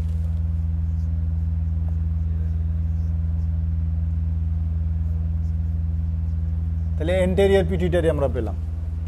আবার আরেকটা যদি দেখি আমরা, এক্সটেরিয়র পিটুইটারি, সরি এটা কি বলো, পোস্টেরিয়র, সরি এটাকে আমরা বলবো পোস্টেরিয়র পিটুইটারি।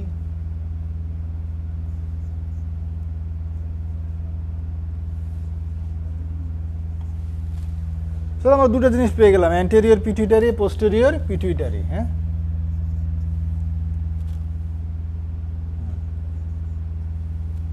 ওকে।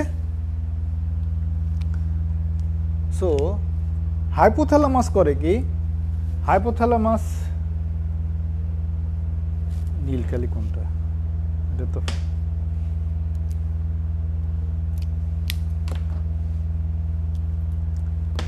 একটা নীলকালি ইউজ করতেছিলাম, এটা নাকি? হ্যাঁ, এটা। হাইপোথ্যালামাস কি করে? হাইপোথ্যালামাস এই পোস্টেরিয়র পার্টের জন্য নিজেই হরমোন সিক্রেট করে। তার মানে পোস্টেরিয়র যে পিটুইটারি যে গ্ল্যান্ডটা আছে, সে নিজে কোনো হরমোন তৈরি করে না, সে কি করে, সে জাস্ট এটা ডেলিভারি ম্যান, পিওন হিসেবে কাজ করে। তার মানে এখান থেকে আমি একটা দিলাম, এই সিগন্যাল পাঠাবে, এই সিগন্যাল পাঠাবে কি ডাইরেক্ট হরমোন পাঠায় দেয়, কি দুটো হরমোন পাঠায়, দুইটা হরমোন পাঠায় কার কাছে, পোস্টেরিয়র কাছে ডেলিভারি দেওয়ার জন্য। কে তৈরি করছে কিন্তু হাইপোথ্যালামাস। পোস্টেরিয়র পার্টটা খালি ডেলিভারি দিবে। এই দুটো হরমোনের নাম কি, এর সাইড থেকে যে হরমোন দুটো আসবে এদের একটাকে বলা হয় অ্যান্টি ডাইউরেটিক হরমোন। অ্যান্টি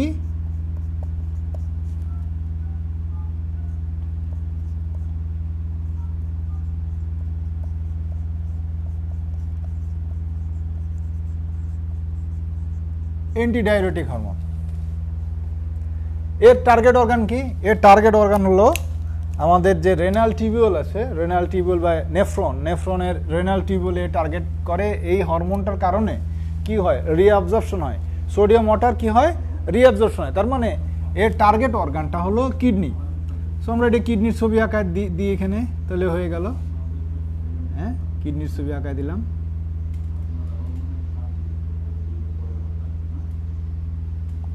ঠিক আছে, তার মানে এই অ্যান্টিডাইউরেটিক হরমোন কাজ করে কোথায়, এর রেনাল মেডুলাতে কাজ করে।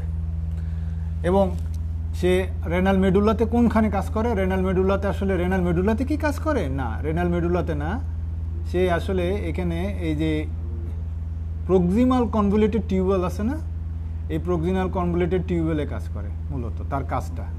ঠিক আছে, প্রক্সিমাল কনভলিউটেড টিউবুল বা নেফ্রন, সোজা কথা নেফ্রন। ওকে, তাহলে আমরা কার কাজ পেলাম, একটা কাজ পেয়ে গেলাম, পোস্টেরিয়র পিটুইটারির একটা কাজ পেয়ে গেলাম। ঠিক আছে, এটা কার, পোস্টেরিয়র। আমি এখান থেকে একটা অ্যারো চিহ্ন দেই, এটা হলো আমাদের পোস্টেরিয়র পিটুইটারি পার্টের কাজ। মানে আসলে এই হরমোনটা, যে অ্যান্টি ডাইউরেটিক হরমোন, এটা সংক্ষেপে বলা এডিএইচ, এইটার তৈরি কিন্তু করছে কে, তৈরি করছে কিন্তু হাইপোথ্যালামাস। এ খালি ডেলিভারির কাজটা করতেছে। হ্যাঁ, এটা সংক্ষেপে কি বলা হয়, এডিএইচ, অ্যান্টি ডাইউরেটিক হরমোন। হ্যাঁ, এডিএইচ, অ্যান্টি ডাইউরেটিক হরমোন, মাথায় রাখতে হবে, এটা পেছায় গেছে। আচ্ছা, আমার তো গলা ধরে গেল, তুমি একটু করো, ওই যে ওটা বলো তো, চা, গরম চা দিতে। এরপরে আরেকটা হরমোন সে রিলিজ করে, সেটা কি, সেটা হলো আমাদের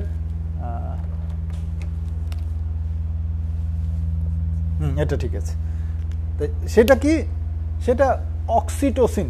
এই অক্সিটোসিন হরমোনটা একটু মজার হরমোন। হ্যাঁ, অক্সিটোসিন, আমরা এখানে লিখি অক্সিটোসিন।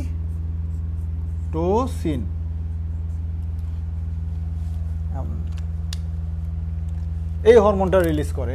এই হরমোনটা কোথায় কাজ করে, এই হরমোনটা দুটো জায়গায় কাজ করে। এই কোশ্চেন আসবে কিন্তু, এখানে কিন্তু একটু কোশ্চেন আসবে, কারণ এটার উপর আমাদের একটু প্রোডাক্ট আছে, অক্সিটোসিন আমাদের একটা প্রোডাক্ট আছে। হ্যাঁ, অক্সিটোন নামে আমাদের প্রোডাক্টটা। তাহলে এ কি কোথায় কোথায় কাজ করবে, এই কাজ করবে সাধারণত এই মিল্ক সিক্রেশনে। মানে মিল্ক তৈরিটা, একটা মহিলা যখন বাচ্চা প্রসব করে তখন সে কি করে, সে মিল্ক সিক্রেশন শুরু হয়ে যায়। মিল্ক তৈরি করে কিন্তু আর একটা হরমোন, আর মিল্ক সিক্রেশন করে কিন্তু আর একটা হরমোন। সেই হরমোনটা মিল্ক সিক্রেশনের জন্য যে হরমোনটা দেয় সেটা হচ্ছে অক্সিটোসিন। তার মানে সে মেয়েদের, একদম প্রেগনেন্ট ওমেনের কোথায় কাজ করবে, ব্রেস্টে কাজ করবে, তাই না? সে মিল্ক প্রোডাকশনে সাহায্য করবে। তার মানে টার্গেট অর্গান কি, আমি কিন্তু টার্গেট অর্গানের ছবি আঁকছি এখানে। টার্গেট অর্গান হচ্ছে, একটা হচ্ছে এই ব্রেস্ট। আচ্ছা, এটা একটু বেশি হয়ে গেছে, দূর।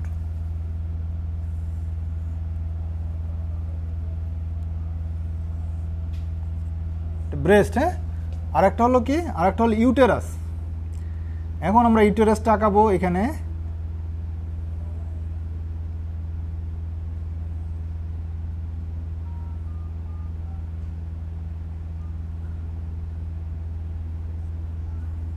সেই ইউটেরাসে কি করে, একটা হলো তো সে তো ব্রেস্টে কাজ করে, আর একটা হলো ইউটেরাস। যখন একটা বাচ্চা ডেলিভারি হয় তখন এই ইউটেরাসের এই উপরের অংশটাকে বলা হয় ফান্ডাস। এই ফান্ডাসে সে কন্ট্রাকটাইল প্রোফাইলটাকে বাড়িয়ে দেয় এবং এই যে বিভিন্ন চতুর্দিক থেকে এটা কন্ট্রাক্ট করা শুরু করে। এই কন্ট্রাকশনটার পিছনে কে ভূমিকা রাখে, এই অক্সিটোসিন, যাতে করে বাচ্চাটা স্মুথলি বেরিয়ে যেতে পারে। তার মানে এই অক্সিটোসিন দুটো জায়গায় কাজ করছে, একটা হচ্ছে কোথায়, ব্রেস্টে, আর একটা কোথায়, আরটা হচ্ছে ইউটেরাসে। তো দুটো জায়গায় টার্গেট অর্গান আমি পেয়ে গেলাম, এখানে টার্গেট অর্গান পেয়ে গেলাম। হ্যাঁ, তার মানে এই দুটো হরমোন কে রিলিজ করছে? এই দুটো হরমোন রিলিজ করছে posterior part of the pituitary. Target organ আমরা পেয়ে গেছি, তাহলে দুটো হরমোন আমরা পেয়ে গেলাম পোস্টেরিয়র পার্ট থেকে। সবচেয়ে মজার ব্যাপার হলো এই পোস্টেরিয়র পার্টের যে হরমোনগুলো আসছে এগুলো কিন্তু ডাইরেক্ট কোথা থেকে আসছে? ডাইরেক্ট কোথা থেকে আসছে? ডাইরেক্ট হাইপোথ্যালামাস থেকে আসছে। তাহলে আমরা এখানে লিখে দিই, এটাকে কি বলছি আমরা? হাইপোথ্যালামাস।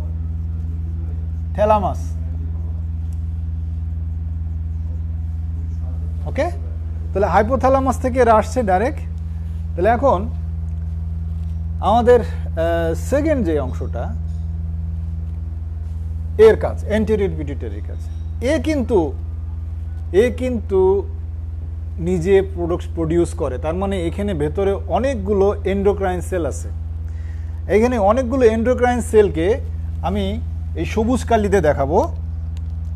আগে এখানে একটু মোটা করে আমরা এই করে নিই, তাহলে আমাদের এটা বুঝতে সুবিধা হবে। আমি সবুজ কালিতে দেখাচ্ছি। তাহলে সিগন্যালগুলো কোত্থেকে আসছে? সিগন্যালগুলো আসছে এখান থেকে সিগন্যাল আসবে কার কাছ থেকে?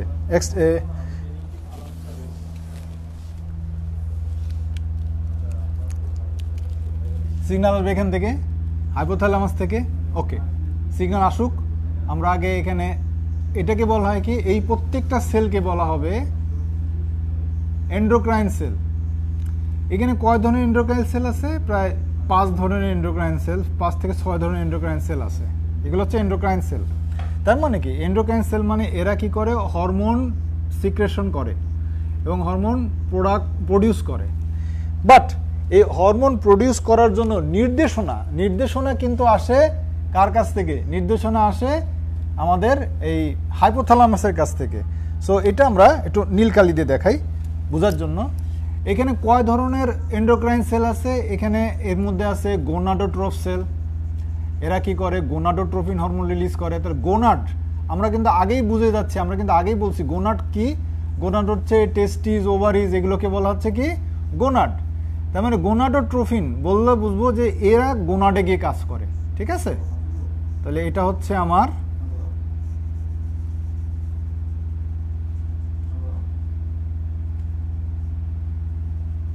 এন্টেরিয়র পিটুইটারি যে চিত্রটা আমরা দেখতে চাচ্ছিলাম সেটা।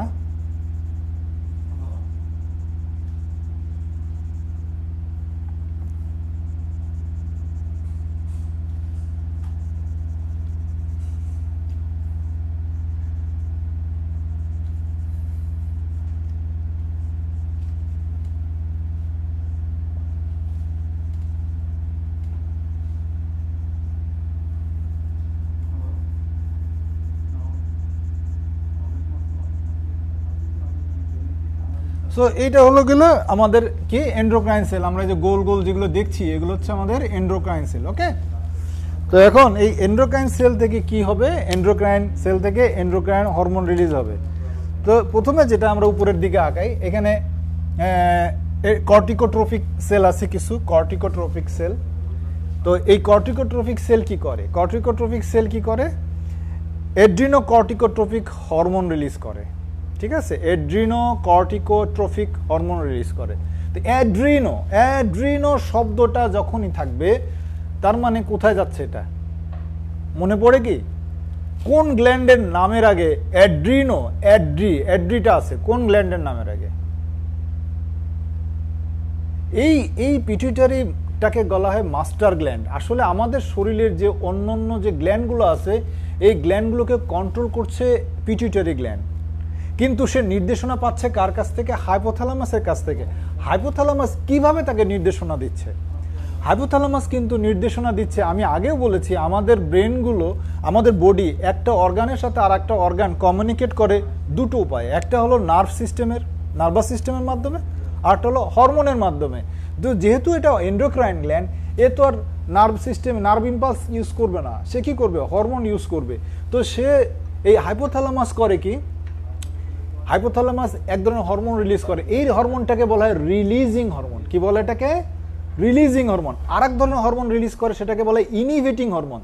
তার মানে হাইপোথ্যালামাস দু ধরনের হরমোন রিলিজ করে, রিলিজিং আর ইনহিবিটিং। সো এই রিলিজিং এবং ইনহিবিটিং যদি আমরা ভালো মতো বুঝতে পারি, আমরা ওই আগে বলেছিলাম ফিডব্যাক মেকানিজম, আমরা কিন্তু ফিডব্যাক মেকানিজম বুঝে যাব। আচ্ছা, আমি একদম সংক্ষেপে বোঝাই দিচ্ছি। মনে করো আমার খুব খিদে লেগেছে, আমি ভাত খেতে বসেছি, আমার মা আমার ভাত বেড়ে দিচ্ছেন, আমি মাকে বলছি মা ভাত দাও। তার মানে মাকে আমি বলছি ভাত দিতে, আমি ভাত চাইছি, এটাকে বলা হয় কি পজিটিভ ফিডব্যাক। যখন আমার কোনো কিছুর চাহিদা থাকে তখন আমি তার জন্য যে সিগন্যাল দিচ্ছি, যে ইনফরমেশন দিচ্ছি, সেটাকে বলা হয় পজিটিভ ফিডব্যাক। তার মানে আমার দরকার পজিটিভ, আমার দরকার পজিটিভ। ভাত দেওয়া শুরু করলাম, ভাত খাওয়া শুরু করলাম, আমার পেট ভরে গিয়েছে। আমি এখন আমার মা আবার ভাত দিতে দিতে যাচ্ছিলেন, আমি বললাম যে মা আর ভাত দিও না। তার মানে কি মাকে বাধা দিচ্ছি যে না আমি ফিল আপ, আমার কাজ হয়ে গেছে, আমার আর লাগবে না, লাগবে না। That's call negative feedback. So যখন কোনো বডির কোনো একটা অঙ্গের বা কোনো একটা গ্ল্যান্ডের হরমোন দরকার হয়, তখন সে ব্রেনকে সিগন্যাল পাঠায়, সেই সিগন্যালকে বলা হয় পজিটিভ ফিডব্যাক। কাকে সিগন্যাল পাঠায়? হাইপোথ্যালামাসকে। ধরে নেওয়া গেল যে আমার এড্রিনাল গ্ল্যান্ড, যেটা এড্রিনাল গ্ল্যান্ডের হরমোন দরকার। সো সে কি করবে? সে সিগন্যাল পাঠাবে কার কাছে? হাইপোথ্যালামাসের কাছে। কি ধরনের সিগন্যাল? Positive signal. ওটাকে বলা হবে কি? Positive signal. লাগবে, হরমোন লাগবে। হ্যাঁ, সো পজিটিভ সিগন্যাল রিসিভ করলো, তখন হাইপোথ্যালামাস করবে কি? এক ধরনের হরমোন রিলিজ করবে। এই হরমোনটা পজিটিভ সিগন্যাল, মানে হরমোন তৈরি করার জন্য পিটুইটারি গ্ল্যান্ডকে সে নির্দেশনা দিবে। এই ধরনের হরমোনকে বলা হয় রিলিজিং হরমোন। কি বলে এদেরকে? Releasing hormone. মাথায় রাখতে হবে, এটা কিন্তু এটাও কোশ্চেন থাকবে। হ্যাঁ, রিলিজিং হরমোন কি, এটা থাকবে কিন্তু। তাহলে এ দুই ধরনের হরমোন রিলিজ করে, একটা হচ্ছে রিলিজিং হরমোন, স্যার কি আসছে? আরটা হচ্ছে ইনহিবিটিং হরমোন বা ইনহিবিন, এটার আরেকটা নাম আছে ইনহিবিন। হ্যাঁ,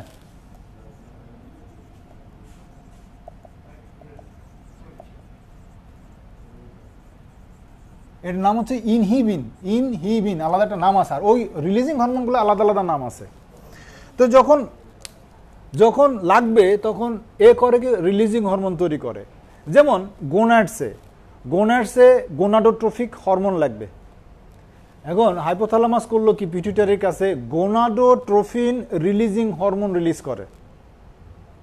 গোনাডোট্রোফিন রিলিজিং হরমোন, ওর নাম হচ্ছে কি? গোনাডোট্রোফিন রিলিজিং হরমোন। এখন একটু জটিল লাগবে, কিছুক্ষণ পরে ইজি হয়ে যাবে।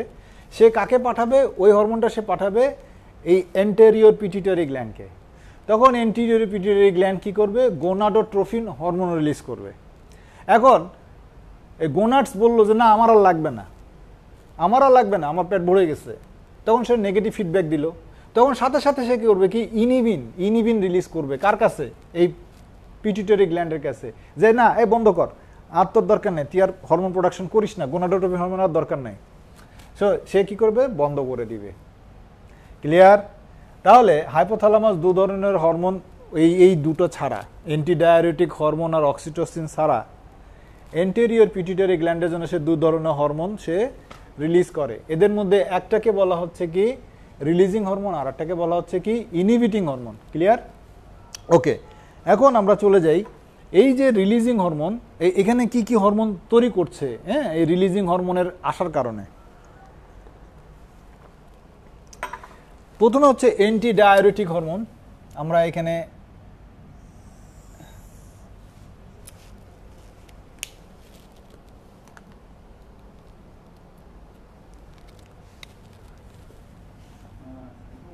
অ্যাড্রিনোকর্টিকোট্রফিক, অ্যাড্রিনোকর্টিকোট্রফিক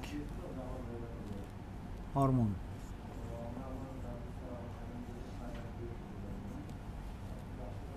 তাহলে এটা কোথায় টার্গেট? এ হচ্ছে অ্যাড্রিনাল কর্টেক্স। অ্যাড্রিনাল কর্টেক্সটা দেখতে এরকম, তো এইভাবে তো আমরা দেখিয়েছি, তাই এইভাবে দেখালাম। হ্যাঁ, এর টার্গেট পয়েন্ট হচ্ছে অ্যাড্রিনাল কর্টেক্স। তাহলে এটা কি? অ্যাড্রিনোকর্টিকোট্রফিক হরমোন। ক্লিয়ার? কোত্থেকে রিলিজ হয়? রিলিজ হচ্ছে গিয়ে রিলিজ হয় হচ্ছে আমাদের এই অ্যান্টেরিয়র পিটুইটারি গ্ল্যান্ড থেকে। ওকে, অ্যান্টেরিয়র পিটুইটারি গ্ল্যান্ড, ঠিক আছে। এরপরে এ কোথায় ফাংশন করে? এটা অ্যাড্রিনাল কর্টেক্সে কাজ করে। এ যখন অ্যাড্রিনাল কর্টেক্সে আসে, অ্যাড্রিনাল কর্টেক্স অ্যাক্টিভেট হয়। অ্যাড্রিনাল কর্টেক্স থেকে কি কি রিলিজ হয়? অ্যাড্রিনাল কর্টেক্স থেকে অ্যালডোস্টেরন রিলিজ হয়। অ্যাড্রিনাল কর্টেক্স থেকে রিলিজ হয় হচ্ছে গিয়ে কর্টিসল, এবং মেডুলা থেকে রিলিজ হয় এফিনেফ্রিন, নর এফিনেফ্রিন, অথবা অ্যাড্রিনালিন, নর অ্যাড্রিনালিন। ওকে, সো এই অ্যাড্রিনাল শব্দটা মানেই হচ্ছে অ্যাড্রিনাল কর্টেক্স। ক্লিয়ার? এবার চলে যাই আমরা, তারপরে কি রিলিজ হয়? তারপরে রিলিজ হয় গোনাডোট্রফিক হরমোন। গোনাডোট্রফিক হরমোন, গোনাডস, তার মানে কোথায় যাবে? টেস্টিস এবং ওভারিজে যাবে। কারণ গোনাডস টার্মটাই কি কারণে, কি টেস্টিস এবং ওভারিজের জন্যই এটাকে ইউজ করা হয়ে থাকে। সো এরপরে আমরা চলে যাব কি? গোনাডোট্রফিক হরমোন।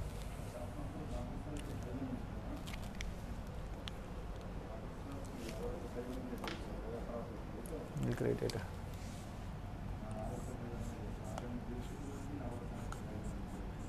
এই ক্লিয়ার দেখা যায় কিনা বলো?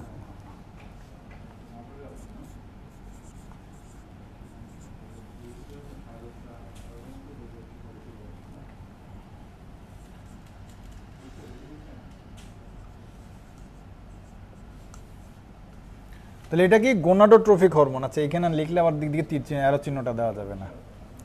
গোনাডোট্রফিক হরমোন,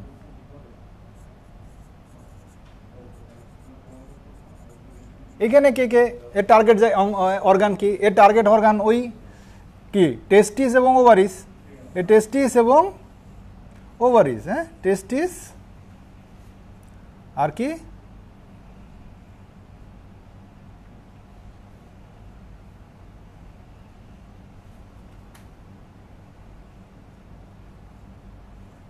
ওভারিস। তাহলে গোনাডোট্রপিং রিলিজিং হরমোন রিলিজ হয়েছে কার কাছ থেকে? হাইপোথ্যালামাসের কাছ থেকে। হাইপোথ্যালামাস থেকে আসছে কোথায়? এন্টেরিয়র পিটুইটারিতে। এন্টেরিয়র পিটুইটারিতে ওই সিগন্যাল পেয়ে সাথে সাথে সে কি করছে? গোনাডোট্রপিং হরমোন রিলিজ করে দিছে। এই গোনাডোট্রপিং হরমোনের দুটো নাম আছে, একটা হচ্ছে এফএসএইচ আর একটা হচ্ছে এলএইচ। এই এফএসএইচ হচ্ছে ফলিকল স্টিমুলেটিং হরমোন। এই গোনাডস মানে টেস্টিস এবং ওভারিজে অনেকগুলো ফলিকল থাকে, হ্যাঁ, ফলিকল থাকে। এই ফলিকলগুলোকে তারা স্টিমুলেট করে ওখান থেকে মানে ম্যাচিউর করতে সাহায্য করে। আমরা এই ফলিকল স্টিমুলেশনটা কিভাবে হয়, ফলিকলটা কি, এগুলো নিয়ে আমরা আরও ডিটেলসে কথা বলবো, ঠিক আছে। আপাতত আমরা এতটুকু জানি এটা ফলিকল স্টিমুলেটিং হরমোন রিলিজ করে। ওকে, ঠিক আছে। তাহলে গেল, আমরা পেয়ে গেলাম দুটা।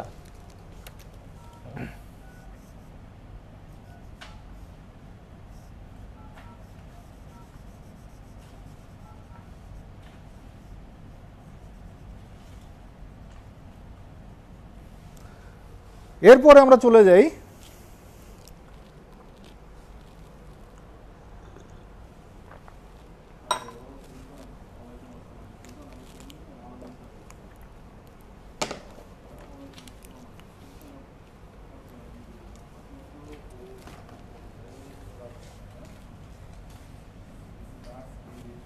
গোনাডোট্রফিক। এরপর আমরা চলে যাব প্রোল্যাকটিন হরমোন।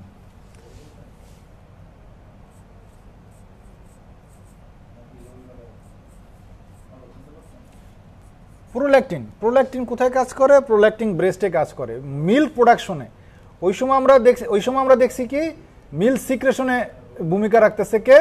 মিল্ক সিক্রেশন ভূমিকা রাখতেছে অক্সিটোসিন। আর এখানে হচ্ছে কি মিল্ক প্রোডাকশন।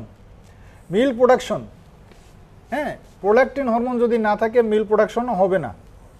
প্রোল্যাকটিন না থাকলে কি হবে না? মিল্ক প্রোডাকশন হবে না। মিল্ক প্রোডাকশনে ভূমিকা রাখতেছে কি? প্রোল্যাকটিন। সো কোনো মহিলা যদি এমন ঘটে যে তার প্রোল্যাকটিন হরমোন সে বাচ্চা এখনো তার হয়নি বা সে গর্ভবতী না, কিন্তু তার প্রোল্যাকটিন হরমোনের পরিমাণ বেড়ে গেছে, তাহলে হবে কি সে কিন্তু বাচ্চা না হলেও মিল্ক সিক্রেশন করবে। হ্যাঁ, এটা প্রোল্যাকটিনের, এবং এই প্রোল্যাকটিন হরমোনের পরিমাণ যদি বেড়ে যায় ওই মেয়ের ইনফার্টালিটি ডেভেলপ করবে, সে মাতৃত্ব হারাবে, মানে যেটাকে বলি আমরা বন্ধা বলি, ইনফার্টিলিটি বলি, হ্যাঁ, ওইটা ডেভেলপ করবে। তার মানে প্রোল্যাকটিন হরমোনের কাজ কি? প্রোল্যাকটিন হরমোনের কাজ হচ্ছে মিল্ক প্রোডাকশন। এছাড়া প্রোল্যাকটিন আর অনেক কাজ আছে, বাট আপাতত আমরা এটা জেনে রাখি, এর বেশি আমাদের জানার দরকার নাই। এরপরে আমরা আসবো কি গ্রোথ হরমোন। গ্রোথ হরমোন মানে যে আমাদের বৃদ্ধি, ঠিক আছে। এরপরটা আমরা আসতেছি কি গ্রোথ হরমোনে।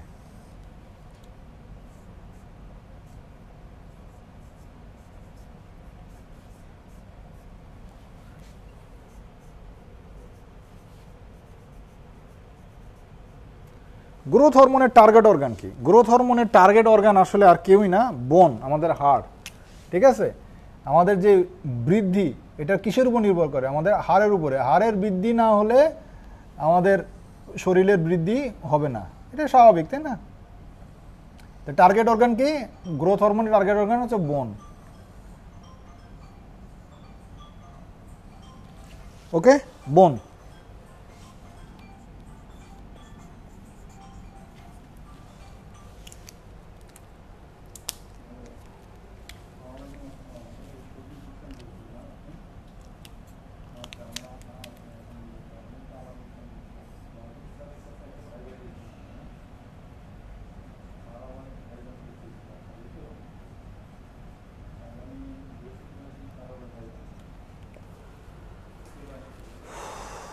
এটা হলো কি গ্রোথ হরমোন। তাহলে আমরা কি কি পেলাম? Adrenocorticotrophic hormone, adrenocorticotrophic hormone, gonadotrophic hormone, prolactin, growth hormone, আর একটা বাকি আছে। সেই একটা কি? সেই একটা হলো আমাদের থাইরয়েড স্টিমুলেটিং হরমোন। থাইরয়েড যে গ্ল্যান্ডটা আছে এটাকে স্টিমুলেট করা লাগবে, তা নাহলে তো হবে না। Thyroid stimulating hormone. তাহলে এটাকে বলবো কি আমরা, এটা এখান থেকে একটু এইভাবে টান দিই, তাহলে সুবিধা হয়। হ্যাঁ, এরপরের অংশটা কি? Thyroid stimulating hormone. আমরা এইভাবে টান দিই, ঠিক আছে। থাইরয়েড স্টিমুলেটিং হরমোন, বা এটার দরকারই নেই, ওটা তো ওইভাবে আসেই, দরকারই নেই, ওটা ওইভাবেই থাক। আমরা এখানে এখান থেকে তীর চিহ্নটা পাবো, thyroid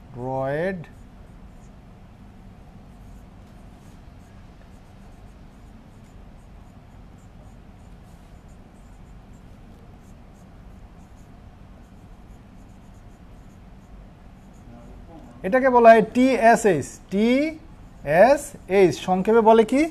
TSH, thyroid stimulating hormone. Target organ কি? আমাদের থাইরয়েড গ্ল্যান্ড এবং প্যারাথাইরয়েড গ্ল্যান্ড। থাইরয়েড গ্ল্যান্ডটা কিভাবে? এইভাবে দেখানো যেতে পারে।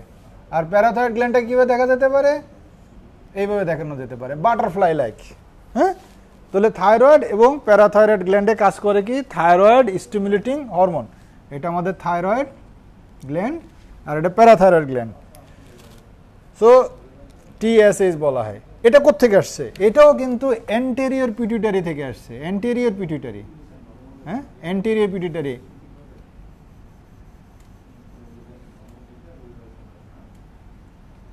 ওকে, কিন্তু এখন সমস্যা হলো আমাদের এই ক্লাসটার যে পরিধি প্রায় 1 ঘন্টার বেশি হয়ে গেছে। এটা যদি আমি ইউটিউবে আপলোড করতে যাই ঝামেলা হয়ে যাবে। ও, এইটা তো আপলোড আছে। হ্যাঁ, এন্ডোক্রাইন সিস্টেম এবং এই গ্ল্যান্ডগুলোর যে পজিশন, পাশাপাশি এই পিটুইটারি গ্ল্যান্ডের যে হরমোনগুলো রিলিজ করে, এই সবগুলো তো আপলোড করা আছে। তারপরেও ভালো হলো আপনারা এই ক্লাসটা দেখে গেলেন। হ্যাঁ, এখন আপনাদের পরীক্ষা দিতে সুবিধা হবে। টোটাল 60 মার্কের কোশ্চেন থাকবে। আমি বলছিলাম যে আপনাদেরকে যেটা দেখবো আমরা, তার মধ্যে হচ্ছে ধৈর্য শক্তি। আমাদের এই চাকরিটা অনেকটা ধৈর্য শক্তির পরীক্ষা, বিশাল পরীক্ষা। সো এই ধৈর্য শক্তিটা কেমন সেটার উপরে তো আমি বলছিলাম। কালকে আমাকে অনেকে কোশ্চেন করেছিলেন ক্লাস শেষ করার পরপরই যে স্যার আমাদের তো যে ওইটা বললেন না, মানে আমাদের কগনিটিভ বিহেভিয়ার থেরাপি বা কগনিটিভ বিহেভিয়ার যে টেস্টটা চলছে আপনাদের, সে সম্পর্কে জানতে চেয়েছিলেন। আসলে মাঝে মাঝে পরীক্ষায় একটা টাইম দেওয়া হয়, তারপরে কিছু সময় ওয়েট করা হয় আপনাদের রিয়েকশনগুলো দেখার জন্য। ব্যাপার হলো যে আমি কোনো কিছু যখনই অ্যাসাইন করবো অবশ্যই আমি বলবো আপনাদেরকে, তাই না? তো এটা তো আপনাদের আগেই বলে দিয়েছি যে আমি জানাবো আপনাদেরকে, কিন্তু তারপরেও দেখা যায় যে আপনাদের মধ্যে একটা অস্থিরতা কাজ করে, ফোন করেন, বিভিন্ন মানে শুরু হয়ে যায়। হ্যাঁ, মন্তব্য করেন। আপনাদের সব মন্তব্যগুলো দেখে আমার কাছে মাঝে মাঝে মনে হয়, আমি একটু অবাক হই যে আসলে কি আপনারা আধুনিক এই যে প্যাটার্নটা, এই প্যাটার্ন থেকে আসছেন, নাকি আপনারা এই যে এগুলো মানে অবজার্ভ করা হচ্ছে কিন্তু, হ্যাঁ, আপনাদের এটিকেট, হ্যাঁ, আপনারা আসলে আপনাদের মানে মানসিকতা, তারপরে আপনাদের শিক্ষার যে মানে মূল্যবোধ তৈরি হয়েছে কিনা, নাকি আপনারা শুধুমাত্র যে মুখস্থ করছেন, বমি করছেন, একটা সার্টিফিকেট অর্জন করছেন, এতটুকুই, মানে স্বাক্ষর হয়েছেন বা শিক্ষিত হননি। এই ব্যাপারগুলো আমরা আসলে এখানে মেজার করছি, রেগুলার বেসিসে মেজার করছি। আমি আপনাকে একটা কথা বলে দিছি, স্পষ্টভাবে বলে দিচ্ছি, তারপরে দেখা যাচ্ছে ওটা নিয়ে আপনারা কথা বলছেন, ওটা নিয়ে আপনারা মানে অধৈর্য হয়ে মানে অ্যাগ্রেসিভ লেভেলে কথাবার্তা বলছেন, আপনারা নিজেরা ঝগড়া করছেন। মানে কেউ কিন্তু আপনার দেখেননি, হ্যাঁ, কাউকে আপনার ভালো মতো জানেনও না, বাট আপনাদের যে গ্রুপের যে ইয়াটা আমি আসলে মাঝে মাঝে এই করি, তো আপনি কিন্তু এগুলো সব অবজার্ভ করছি, আপনাদেরকে মার্ক করা হচ্ছে, কে কারা এরকম করছেন, তাদের প্রত্যেককে মার্ক করে আলাদা করে এক একটা গ্রুপে ভাগ করে দেওয়া হচ্ছে, এবং এদের কয়েকজনকে হয়তো ব্ল্যাক লিস্টে নিয়ে যাওয়া হবে, ঠিক আছে? তো আমার মনে হয় এটা আপনাদের সাথে তো আমার নিজেরও পার্সোনাল কোনো ইয়া নাই, যেহেতু অনলাইন ট্রেনিং, সবচেয়ে ভালো হতো মুখোমুখি যদি দেখা হতো, তাহলে আপনাদের বাচনভঙ্গি, বডি ল্যাঙ্গুয়েজটা অনেক বড় একটা ইস্যু, কারণ একটা মানুষের মুখ এবং ভাষা, হ্যাঁ, যতটা না কথা বলে, শব্দ যতটা না কথা বলে, তার চেয়ে অনেক বেশি কথা বলে আপনার বডির যে ভাষা, দেহের ভাষাটা অনেক বেশি সত্য কথা বলে, হ্যাঁ। সো আজকে এতটুকুই, ধন্যবাদ।